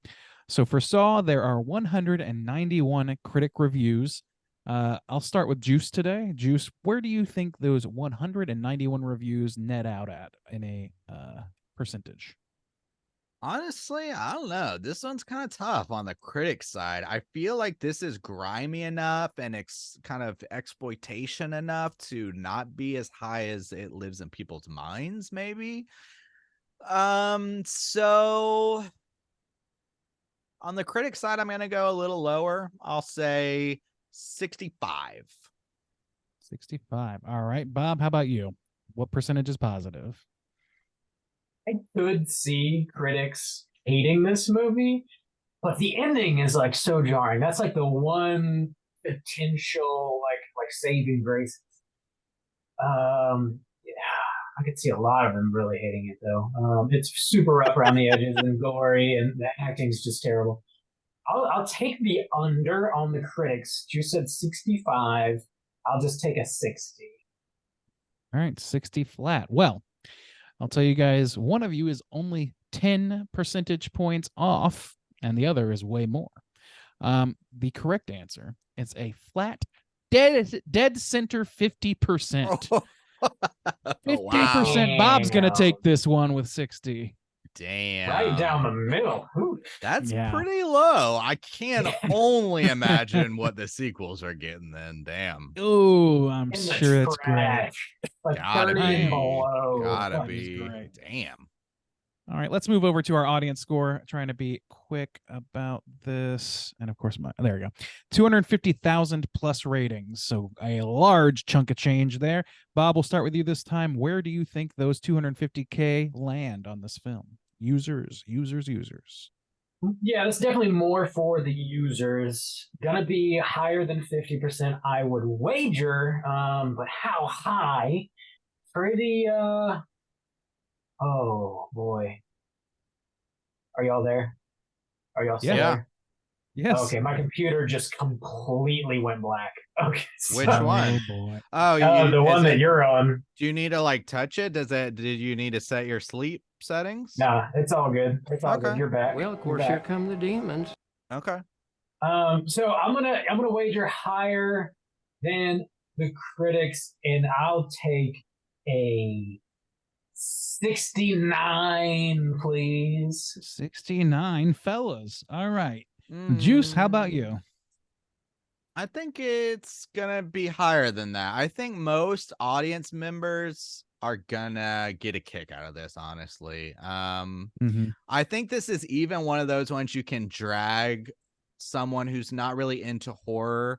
And since it's more kind of gore, I think some people maybe can get past, it's not, some people don't really like ghosts or monsters or something. So I think you could toe the line here and people are still going to remember this ending. So what did you say, Bob 69 boys? I'll take the I'll take 75. 75. All right. Well, 9 points off is the winner here, and that winner is Juice. 84% is the correct Woo. percentage. Woo, that's a So hell. that's a gap of 30, almost 35 percentage point difference. Yeah, Holy yeah. This shit. is definitely more of a crowd pleaser than I a think critic pleaser. it is. It's like, well, I'm sure there's a lot of nostalgia for this. It was such a big hit with so many franchise sequels and all Yeah. that stuff. But also, like, this is a punchy fucking movie. Like, Yeah. it's very accessible in that there's never nothing going on. Yeah. So I don't know, for better or for worse, that editing and everything else being criticizable on our end, it's something that keeps people watching and keeps people feeling like it's stylish and good. So clearly the scores reflect that. I'll read a Yeah. negative review real quick. Sorry, Bob, go ahead. No, you're good. Take it. I'll read a negative review at random here, see if there's any humor in these reviews. Let's see. Having lifted itself up so high in some ways, it's a shame that in the end the film sinks down to the level of just being another dumb horror movie. I don't know what you I Did don't they know- watch this movie? Yeah. What lifted this movie up high? Like what about what? There's not The ending any brought elevation. it down? Yeah. It's just a dumb horror movie. What did you watch? Yeah. What was the first 2/3 of this movie to you? It was great until that end, let me tell you. Nobody's ever said that about Saw. That's No the way. most Yeah. misanthropic version of a review I could possibly imagine. Oh, do one more. It's a far cry from the ridiculous gore-soaked torture fests the franchise has since become, but it isn't particularly good horror. Okay, well, that was lame. Sorry, everyone. There's too many negative reviews. Only a handful are gold, so we'll go panning next time. You know what Right I hate the on. most about Saw? That baller ending. Yeah. It really drags I it hate it down. when things are baller. All right. There's honestly not a ton of trivia on this one. I already mentioned some of it. That's We can surprising. skip over there. Let's Yeah, I was a skip little surprised too, honestly. But let's go and get into our cooter of the week. Straight chillin'. Gooder of the week.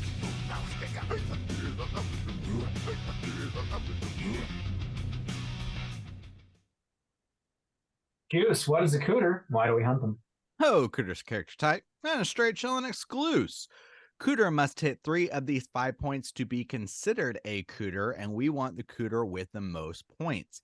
The 5 points of cooterdom are sexual deviance, manipulation, smug arrogance, overall look and attire, and overall patheticness. Boys, I think we might have a decent amount of cooters this week. There are definitely some contenders. The Full librarian house. said maybe we should consider Adam. I don't know. Do you think Adam's gonna hit enough points? I think so, but I think he's gonna have stiff competition. Sure. Well, let's address him first though. Okay. Patheticness. Okay, so I wanna get patheticness, yes. patheticness. Yeah. He himself calls himself pathetic, I think, at one point, or says he lives in a pathetic shithole or something like that. Cool. He's not too impressed with himself. So Get a better he doesn't have apartment, arrogance. bitch. You got to give him that. Not an arrogant guy. Mm. And I mean, he's skeevy as fuck. What does being basically a nightcrawler-esque ghoul who photographs people without their knowledge, what does that qualify? What is a voyeur? Where does he hit on the spectrum for that? Like, there's got to be something.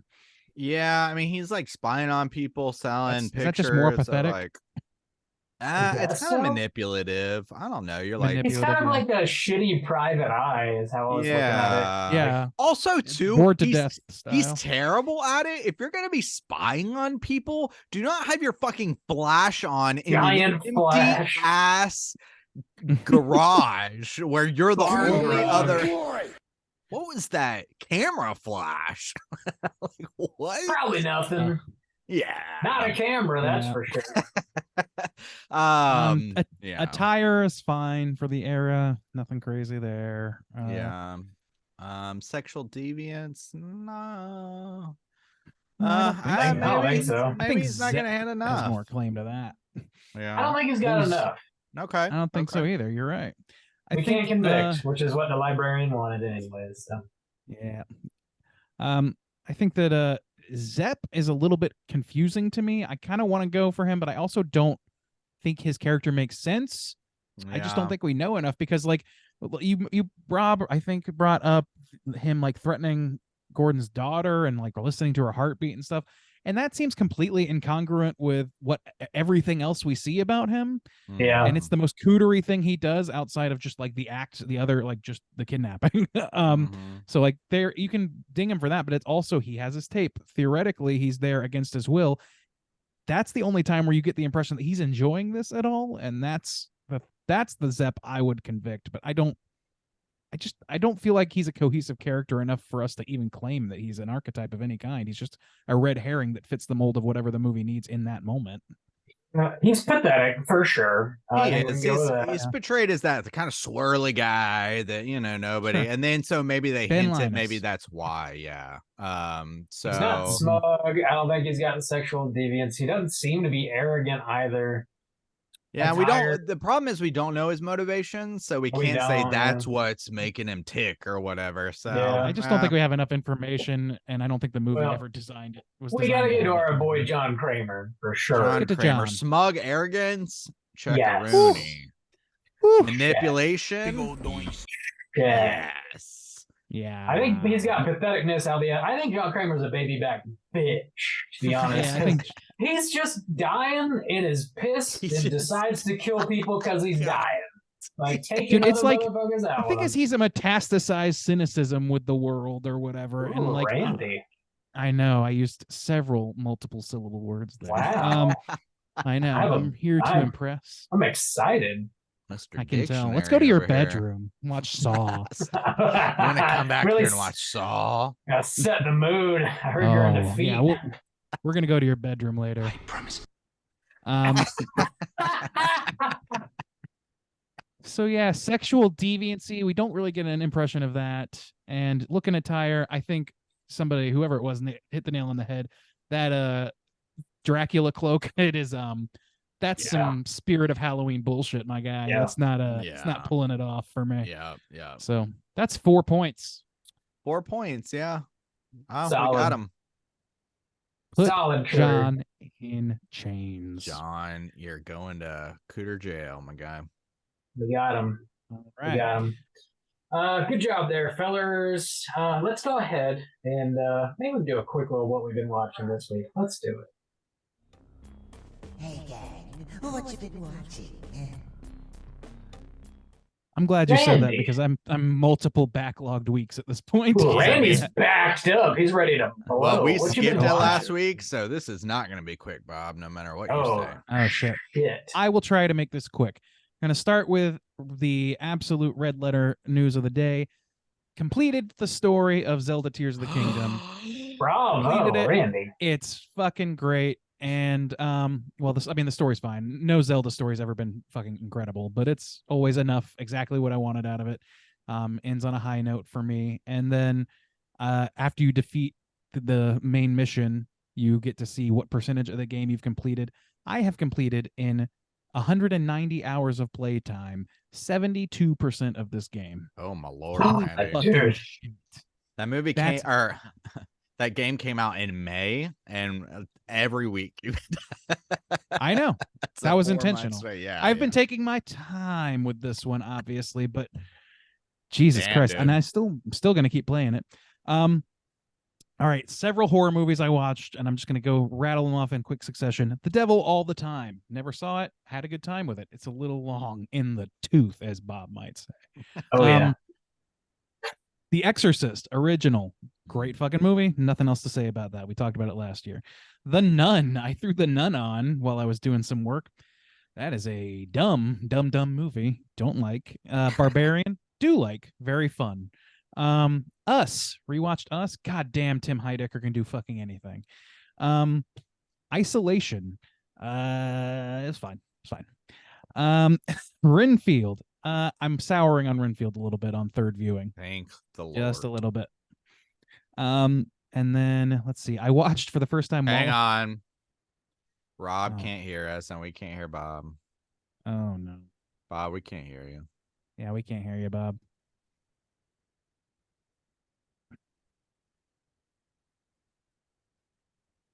Hmm.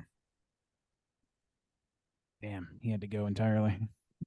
I'm gonna have to go back to isolation for a second because I forgot something, Okay. but I don't know where. I don't know trouble how long started. too because we couldn't hear him. He was waving his hand, so Yeah, I was reading off my list. I wasn't looking right away. neither was I. Damn these tech issues. I know, They're man. What the fuck? rampant. Like, This is not the month we so need that. fucking many all the time. Dude, before you got on, it was legit almost like 10 minutes straight of test because he shit. was fucking switching out cables and shit. It was intense. Fuck. Yeah. Oh boy, the sausage is not pretty to be made. Podcasting is hard. I have so many things I want to talk about on what you've been watching. Like, yeah, podcasting is. I should get that bump. That's definitely a bump we need, if only for the behind the scenes. There we go. We're back. Good. Okay. We Yeah. don't Do you know know where- where we couldn't hear you, so we I don't could know s- where we stopped. Yeah. Hang on. Let me see. Where it's fucked up. This computer, man. I only use it for Zoom. Like, I don't get how it can. Well, it probably needs to update every now and then. Zoom in your pornography, Bob. Gornography. Okay, the Porn.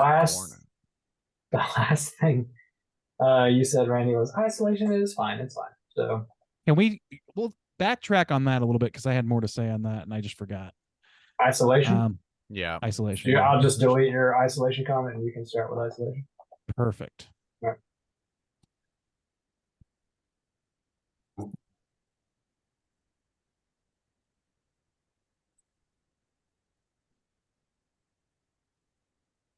Okay, you ready? Ready when you are.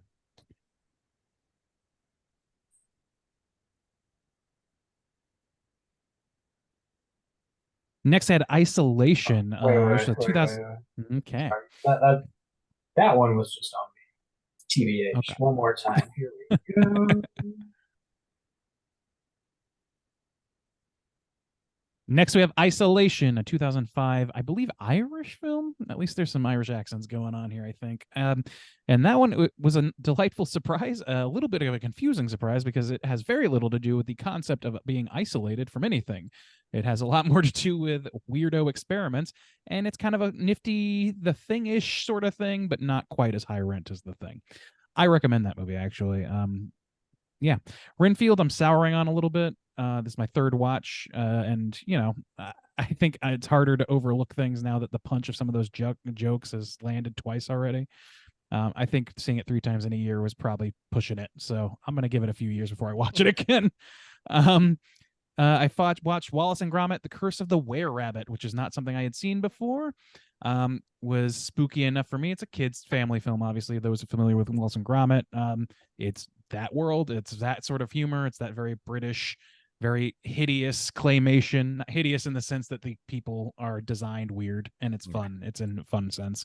I actually love the way it looks. It's incredibly well done animation. And it's a fun story that actually surprised me on a couple beats. It kept the surprises coming. It kept me entertained. Had a good time. Psycho 2. Finally watched Psycho 2. I just watched that too. No shit. Yeah. Maybe we should do a mini cast because Oh, I yeah, have we can. things to say. It's interesting. Interesting. Flawed. Yeah. Moving on, rewatched Sleepy Hollow, which I'm growing more fond of every time I see it. Hell When I yeah. first saw it, I was pretty meh on it, and it kind of hovered in that zone for maybe 1 or 2 other watches. And this year is, I think, probably my 4th watch. And front to back, it's a much better movie once I sort of like just use it as Halloween fodder. I think that Yeah. helps this movie a lot. But I enjoy it. And then last but not least, I watched the first season of an Adult Swim show that I've been meaning to watch for a long time called The Heart She Holler, which is kind of like goofy comedy, Twin Peaks ish intrigue, small town, short burst episodes. It's like an hour's worth of runtime for a whole season. And it's got Patton Oswalt and a bunch of other comedic actors doing like just absolutely ridiculous nonsense shit. Think like Too Many Cooks level humor. It's that sort of like dark weirdo humor that doesn't make sense, and not making sense is kind of part of it. I enjoyed it quite a bit. There's 2 more seasons. I'm probably going to check those out. And that was as fast as I could do all of those. So there you go. Oh, Randy. Yeah. Juice, Mhm. what you been watching? So many things. I watched Bride of Frankenstein for the first time, and it was Mm. good. It was good. There were some weird choices though, but overall I liked it and it held up well.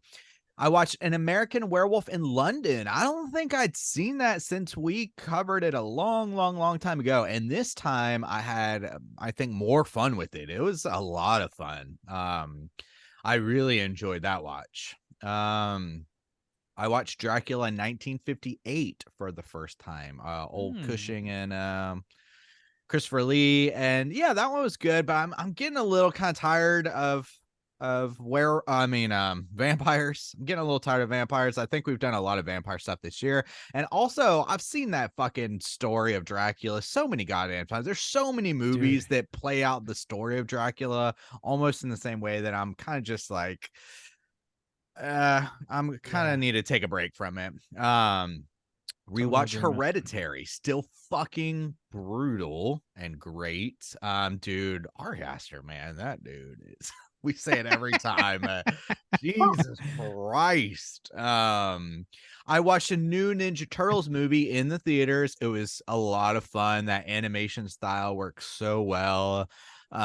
Speaking of ugly characters, yeah, but it was a lot of fun. I really love that. I haven't seen the newest Amazing Spider-Man, the sequel, or Spectacular, whatever, but I really enjoyed that first one. I think that style works really well for these kind of stories. So I really enjoyed that one. That was a lot of fun. I rewatched Green Room. Hadn't seen that one in a while. Also fucking brutal. Still really good though. That is a good movie. Very tense, immersive film. Yeah, that was good. Nazi punks, fuck off. Fuck off. hell yeah. Manhunter. I watched Manhunter for the first time. Never seen that one. A lot more stylized than I realized it was gonna be.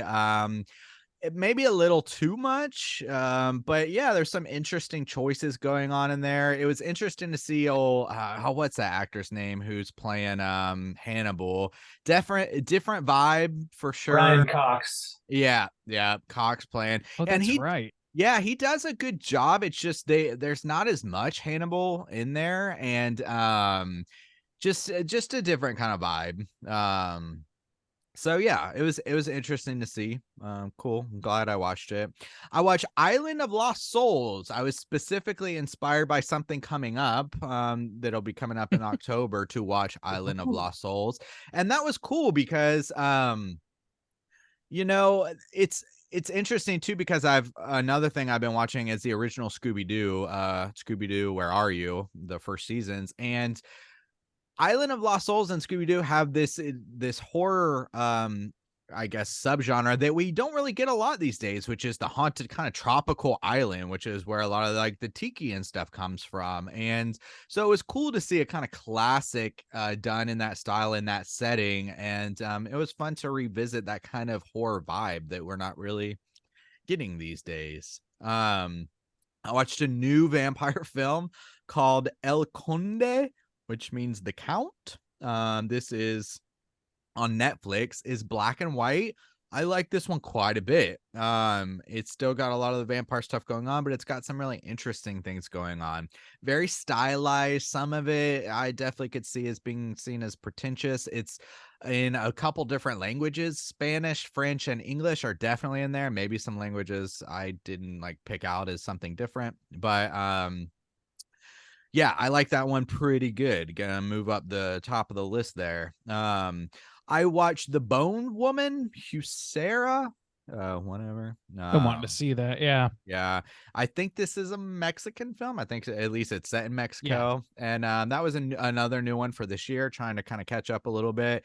And I like that one pretty good. There's been a couple movies coming out this year that really focuses on the idea of motherhood, and this one was medium on that one. I thought it was pretty solid, but didn't blow my nuts away. I watched Saw Deuce just because I was, we're watching Saw, and so that movie I start off and I was like, hey, this is better than I thought it was. I've seen it several times, and then it hit that peak where it's just like, it's just the stories and the characters, they just can't carry it for so long. So about halfway through, you just kind of get bored, and then I'm like, oh, there it is. That's why I don't like. That's where it is. So Eventually, it just becomes Escape Room, the movie. yeah, just before because that. people kind of wandering around that you don't really give a shit about. So it's like, yeah, I Into the slot, make the right selection, but be quick, you're racing the clock. it's very Wow. long, Bob. I What- also watched that because apparently the next one takes place between 2 and 3, and I was like, well, I gotta at least Yeah. watch 2 to see, and it's just slog. yeah, it started off better than I thought, though. Yeah. I also watched The Invisible Man, the OG from Ooh. 33. I have not seen that. I had never seen it too. So as you can tell, I'm kind of going through some of the old school classics: Bride of Frankenstein, Dracula, The Invisible Man. So yeah, that one, it's pretty short. It's only 70 minutes, and some of it works really well. Some of it is definitely dated, and they try to do like some comedy aspects. I'm not really sold on the comedy of that film, but there are some really dark, sinister things about that film that I think work very well and were effective. And then, as I mentioned before, been watching about maybe halfway through the first season of Scooby-Doo, Where Are You?, which is fantastic and wonderful. All right, Bob, what you been watching, my guy? Hey. So I watched a Netflix docu-series called Wrestlers. It's about this like small wrestling company, federation, whatever you call that shit. It's like in the Midwest, and I guess next to AEW and WWE, they're like the only other company that like airs on TV every single week. And they were like recently bought out by this guy, and he's trying to make ends meet. And it's ran by I guess a pretty well-known famous wrestler. He was on like WWF for a while. I'm blanking on his name. I'm sure you know him, Randy. You're the resident wrestling fan. It's pretty- Is that who What's is? it called? No, The no, Wrestlers? that's just wrestler. Yeah, Is it the Dudley Wrestlers. Boys? it was like. Is it I think- CM Punk or some shit? No, Like, it's not CM Punk. Triple H. He's got the head. He would walk around with a head, and he'd say, "Everybody loves head." That was his shtick. Oh, he was a wrestler. Manhunter? No, Wait. not that guy. Uh, You're thinking Mankind, but Mankind, not, yeah. that's not him. Manhunter, that's Man- the movie I watched. That's Yeah. the movie. Anyway, he's like running the show the or whatever, Batiste. I don't know. That's No. That's and it was. I guess this company would give way to like people like Batista, like very people that would become very famous would like get their start wrestling in this company. It was pretty interesting. It's classic Netflix. It was like 8 1-hour episodes or something like Jesus. that, and it should have been like 5. It started really strong. It gets real boring in the middle, and then it ends real strong. It's fucking cut Every that shit out, damn man. time, yeah. I watched a new Hulu movie called No One Will Save You. This is very much an alien joint. The Greys come down to Earth and a ship pops off. I liked it quite a bit. I thought it was a lot of fun. Almost no dialogue in the movie. Very very quiet. This one girl living out in kind of like a farmhouse in the Midwest gets visited by aliens. Crazy shit happens. It goes to some Spoiler. interesting places. It gets to the aliens like immediately. It doesn't waste any time. I liked it. It was fun. Is there Also anal watched- probing in that film? bro? Unfortunately, no. So mine is a half star. what is the I have point? to skip I that know. one. Just don't even Just have to go to bother. Bedroom for that. I premise. Premise. In the bedroom, you get what you want. I also watched a movie called The Angry Black Girl and Her Monster. That is a new one on Shudder. It's very much just a Frankenstein story. There's teenage girl, her brother ends up dying, and she wants to bring him back to life. And maybe that works out well for her, and maybe it doesn't work out well for her. It's probably fine. You'll just have to watch and see. I suspect everything's fine. I like this movie. There's some stuff works better than others. It does unfortunately have like a child actor that is just not quite nailing it, and she has a lot of lines, which is like kind of unfortunate. Sometimes that happens. I think it's worth watching though. I enjoyed it. I also watched Joe Bob did this. There's another fucking Walking Dead spinoff. Like Daryl Dixon has his own show now, and he's in France.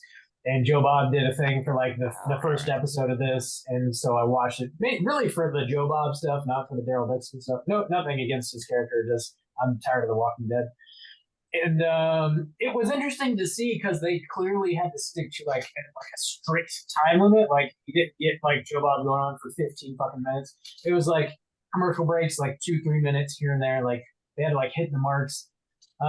Which is interesting to see. The show is fine. It's just more Walking Dead, man. Like I have no interest in seeing any more Walking Dead at all. I can't believe how long they have milked that shit. Dude, God, this enough is is the third or enough. fourth series. Jesus Christ. Yeah. I don't know. Third or fourth spin-off? I don't know. I don't remember. There's too many. Yeah. There's On one in top New of York. just I think did the regular show just end or is it still going? I think it ended. It's still and I going. think there's Oh, it three ended? spin-offs. I think there's 3 spin-offs. Jesus. I think. There's one in New York. There's Fear the Walking. I think Fear the Walking Dead, which is the first spin-off, is about to end, and then there's one in New York now and one in France. Can't make it past like season 3 or some shit. Holy shit. I just looked it up, and this is just what Wikipedia says. The Walking Dead, Fear the Walking Dead, World Beyond, Tales of the Walking Dead, Dead City, Daryl Dixon, The Ones Who Live, and more tales from the Walking Dead Oh universe. my god! Man, dude. That's what some of Wikipedia those I says. think are like internet shorts, but most of them Jesus. for sure. That's, Old Daryl, man. He's just Fucking- trucking along, isn't he? Fucking A. I watched Psycho 2. I think it sounds like I liked it a little more than Randy did. Anyways, interesting. Psycho I think- Deuce, eh? Psycho Deuce. Yeah, the fact that like I was interested at all in it, I think it's like pretty Yeah, positive. that's fair. Yeah. I think it's like Um, that's a movie that's got a good reputation, and whether or not it's fully earned or just like surprising that it's not dog shit Dog shit. is Yeah. the question. I will. This is not a spoiler. I can talk about this freely. I recommend watching it for sure. But it was shot by Dean Cundies. The movie's beautiful. It looks gorgeous. Like there's some amazing. It looks pretty shots. good. The sets are great. Like they Sets do are a great, really yeah. good job of the sets and stuff. I think it's definitely worth a watch. And yeah, Saw 2. Dude, it's like it was homework. I like homework. Yeah. Last thing I'll mention, Paranorman. I revisited Paranorman. Oh, Fucking great. Like a stop motion animation movie. Spooky vibes too. Like super charming. Great if you've got kids. You're trying to show some spooky stuff too for the Halloween season. Paranorman fucks. I really do recommend the shit out. I really have been wanting to watch that and Monster House this season. I'm gonna try. Monster and House squeeze is those dope. in. Yeah. Yeah. It's that All time. right. Got to get on all the spooky watches in, boys. We got a limited time now. I know. And then it's Christmas. Then it's full bore Christmas. Come out. Beck and I are doing a guns thing and- where we literally have a bingo ball dispenser. And we have Nice. movies assigned to each That's one, and every time we awesome. go to watch something, we pick out of that. Randy, But we That's a only good have way like to half go the about balls, it. so it's like a random assortment of numbers. Randy and Yeah. Beck are considering adopting me, so we'll see how that process works out. Spin the I'm balls, told boy. by someone other than myself that I'm considering adopting an adult man. That's what I'm told. Yeah. Feed me, daddy. Okay, that's what we've been watching these past couple weeks. We do have a couple voicemails. Let's go ahead and get into our hotline screams. Let's fucking do it. Hotline scream.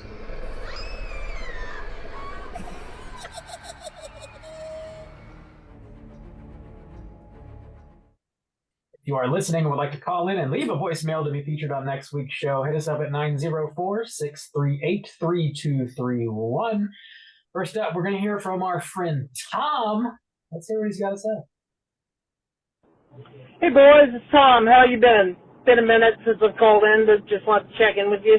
Couple of things. First thing, and most importantly, is that if you're in the Jacksonville area, I am hosting a bunch of Japanese horror movies at Nakama Anime Bar every Monday in Spooky Month, starting at 8 p.m. That's off of Wells Road.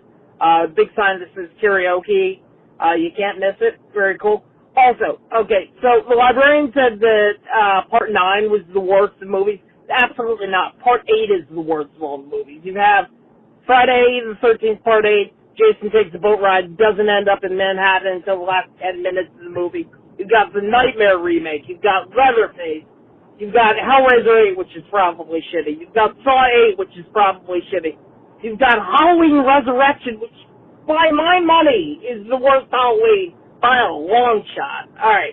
You guys take care of yourselves. Happy, whatever it is, September.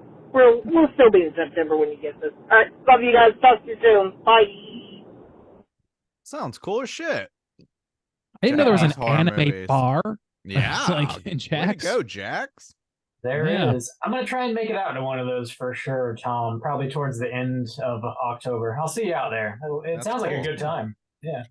So there's been a Yeah. raging debate on the Slack about what entry into franchises is the worst, and 9 and 8 were heavily talked about. Yeah. I think I posited this morning unbelievable. that 4s might be some of the best sequels, though. You got think that's Friday fair. 4, You made a Scream compelling argument, yeah. 4, Halloween Halloween. 4 is baller. Yeah, there's some good 4s out there, surprisingly. Yeah. Paranormal Activity 4 is the outlier there. That is bad. Right. That Oh is wait, bad. no, is that was that the? I can't remember now. I think Boring. the even numbers are bad in Paranormal, right? Yeah. Yeah, Yeah. 1, 3, 5, or Which so. also fits the trend of Final Destination movies too, right? Or the Yeah. even movies good in Yeah. that one? I can't remember. Even movies I like- blow wieners in my opinion. Okay, Oh, really, the second one. Yeah. Anyway, that's a whole other conversation. But Dude. I thought- but Yeah. 4s 8, have a pretty who good ca- track record. Yeah, yeah. yeah, I think you're right about at least with the major franchises. It's like I can't believe that after 7 previous movies that an 8th one could so consistently be so dry on new and interesting ideas. It's crazy Who to would me, have but thought? wild. Evil Dead 4, which would have been the Evil Dead remake from 2013. True. Yeah, Solid. Yeah. Yeah. Yeah. Part 8s are rough. I think 9s usually are a bit better. dude, there's I not would- that I many would 9s wager. out there. I I guess wager. that's the thing too. Is once you're getting up into Yeah. 7, 8s, and 9s, you're limited in choices. So, yeah, if somebody's got like a baller 9 or 8, I mean, then good on you, because that's yeah. I wonder guess- I wonder how Puppet Master 8 is. Oh, Halloween 9 is Rob Zombie's Halloween, which is not great, unfortunately. but not the worst. There's- And also a little bit. I mean, Oh my God. Resurrection by far the worst Halloween.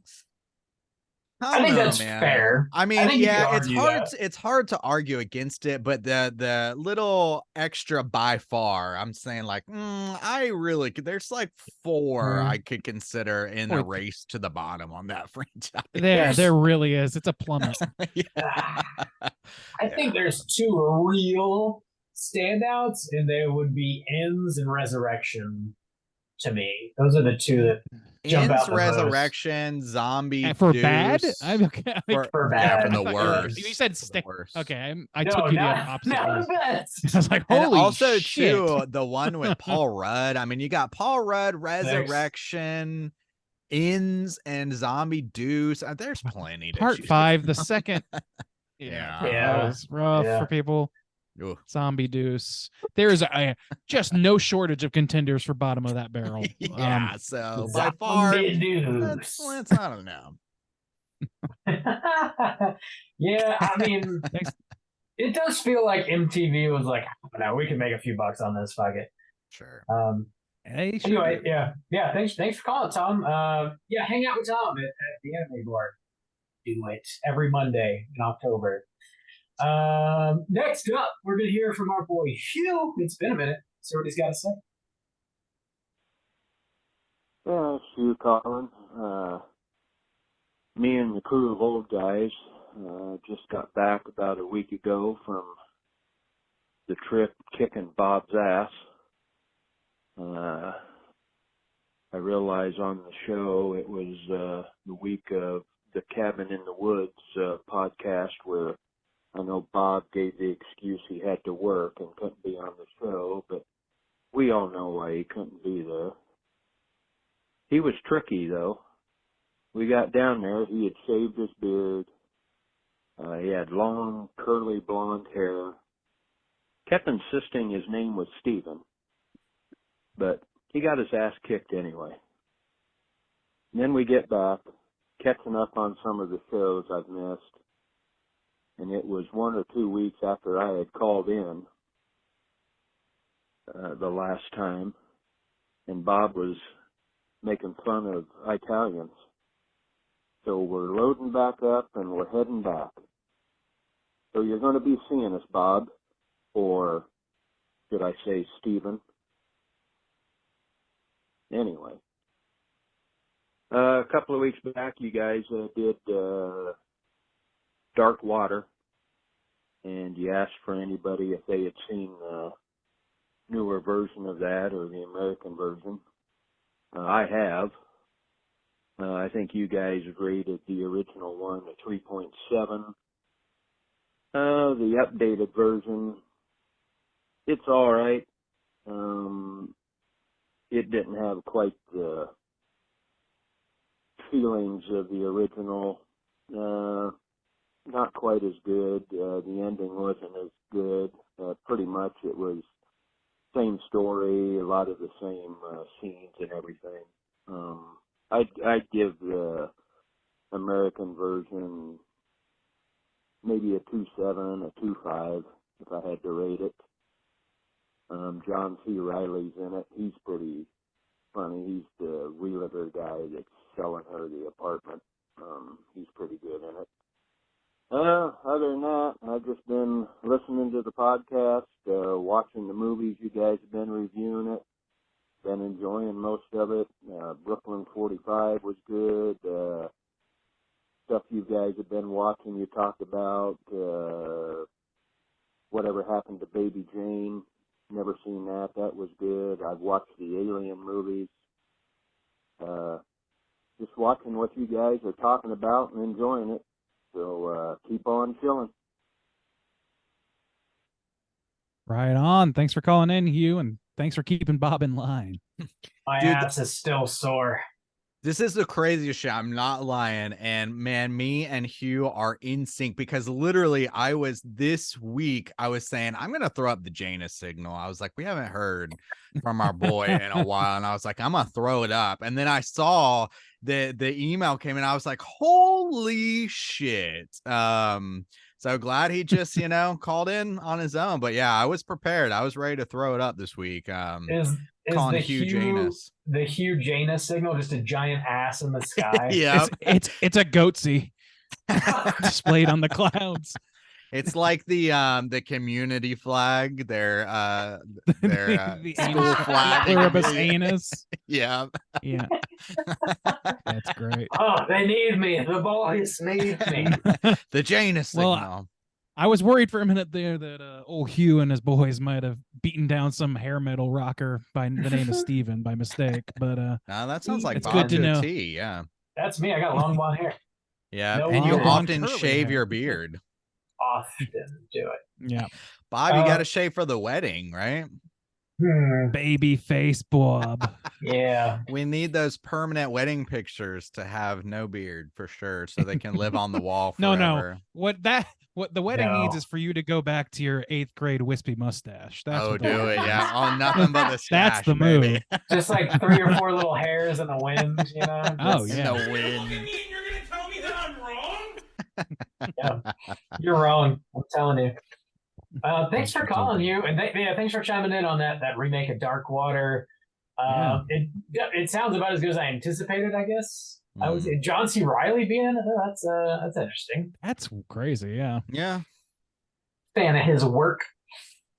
Glad you're doing good, man. I look forward to seeing a van full of older gentlemen pull up and just start chasing after me with canes. And apparently they're Italian. They're also Italians, apparently. That's interesting to know. Your bigotry has gone on long enough, Bob. Hugh Janus has had enough of my shit. He is. Done. So yeah, if you guys are listening, would like to call in, leave a voicemail to be featured on next week's show, hit us up at 904-638-3231. Oh, I know the question's gonna come up. We're continuing on the Saw journey here. We're talking about Saw X next week, the 10th installment in the Saw franchise. We're doing it. I love the socks. Socks. So you guys have any prompts you want to throw out for next week's show? I think which part of any franchise is worst is a fertile ground for people or to best refute Tom. Yeah, or to refute Tom's claims, support Tom's claims, support Justin, refute Justin, any of that stuff. Call in, let us know what parts of which entries into franchises stand the best chance of being dog shit or the best chance of not being too bad. Mm-hmm. Also, do you have a favorite Saw trap? You got one of those? What's your favorite Saw trap? Candyland? That's my point. I would also like to throw do you out want to play Candyland? If you could think of your own Saw trap, like what would be the most terrifying Saw trap in your mind? You reminded me too, Bob. I was also going to ask if you were taken by Jigsaw, like what would you be punished for? I think you asked that last week. But, did I? But okay, maybe I did. Still, okay. Yeah. Probably we got a lot of parking questions. We want a lot of answers. Okay. You got 7 days. Some people don't appreciate being able to parallel park. Not you. Not anymore. Not anymore. Bob, I think you're getting taken for your blue glutton. I'm just calling it now. You sit idly by and watch these 4Ks night after night. Well, what's going to happen when you have to make your own fucking horror film? You're Batman. John Kramer. Where's the trigger? Show you. Where's All right. Oh, the That's a lot of prompting. Yeah. You got a lot of prompts. No excuse not to call. Call in 904-638-3231. We're talking about Saw X next week. Slam it into your eyeballs. Get ready for next week's show. Until then, you can find us on all the social media outlets. Just search Straight Chilling Podcast. You'll find us. If you want to join in our daily Slack channel conversations, hit us up on one of those social media outlets. I'll send you a link so you can do so. Talk about movie of the week, shows, video games, trade pictures of our cute animals, trade recipes, talk about spooky season hardcore all day, every day. Join in on the fun pumpkin season. Until next week, as always, all you mother truckers, please keep chilling. Crossfire, you get caught up in the crossfire.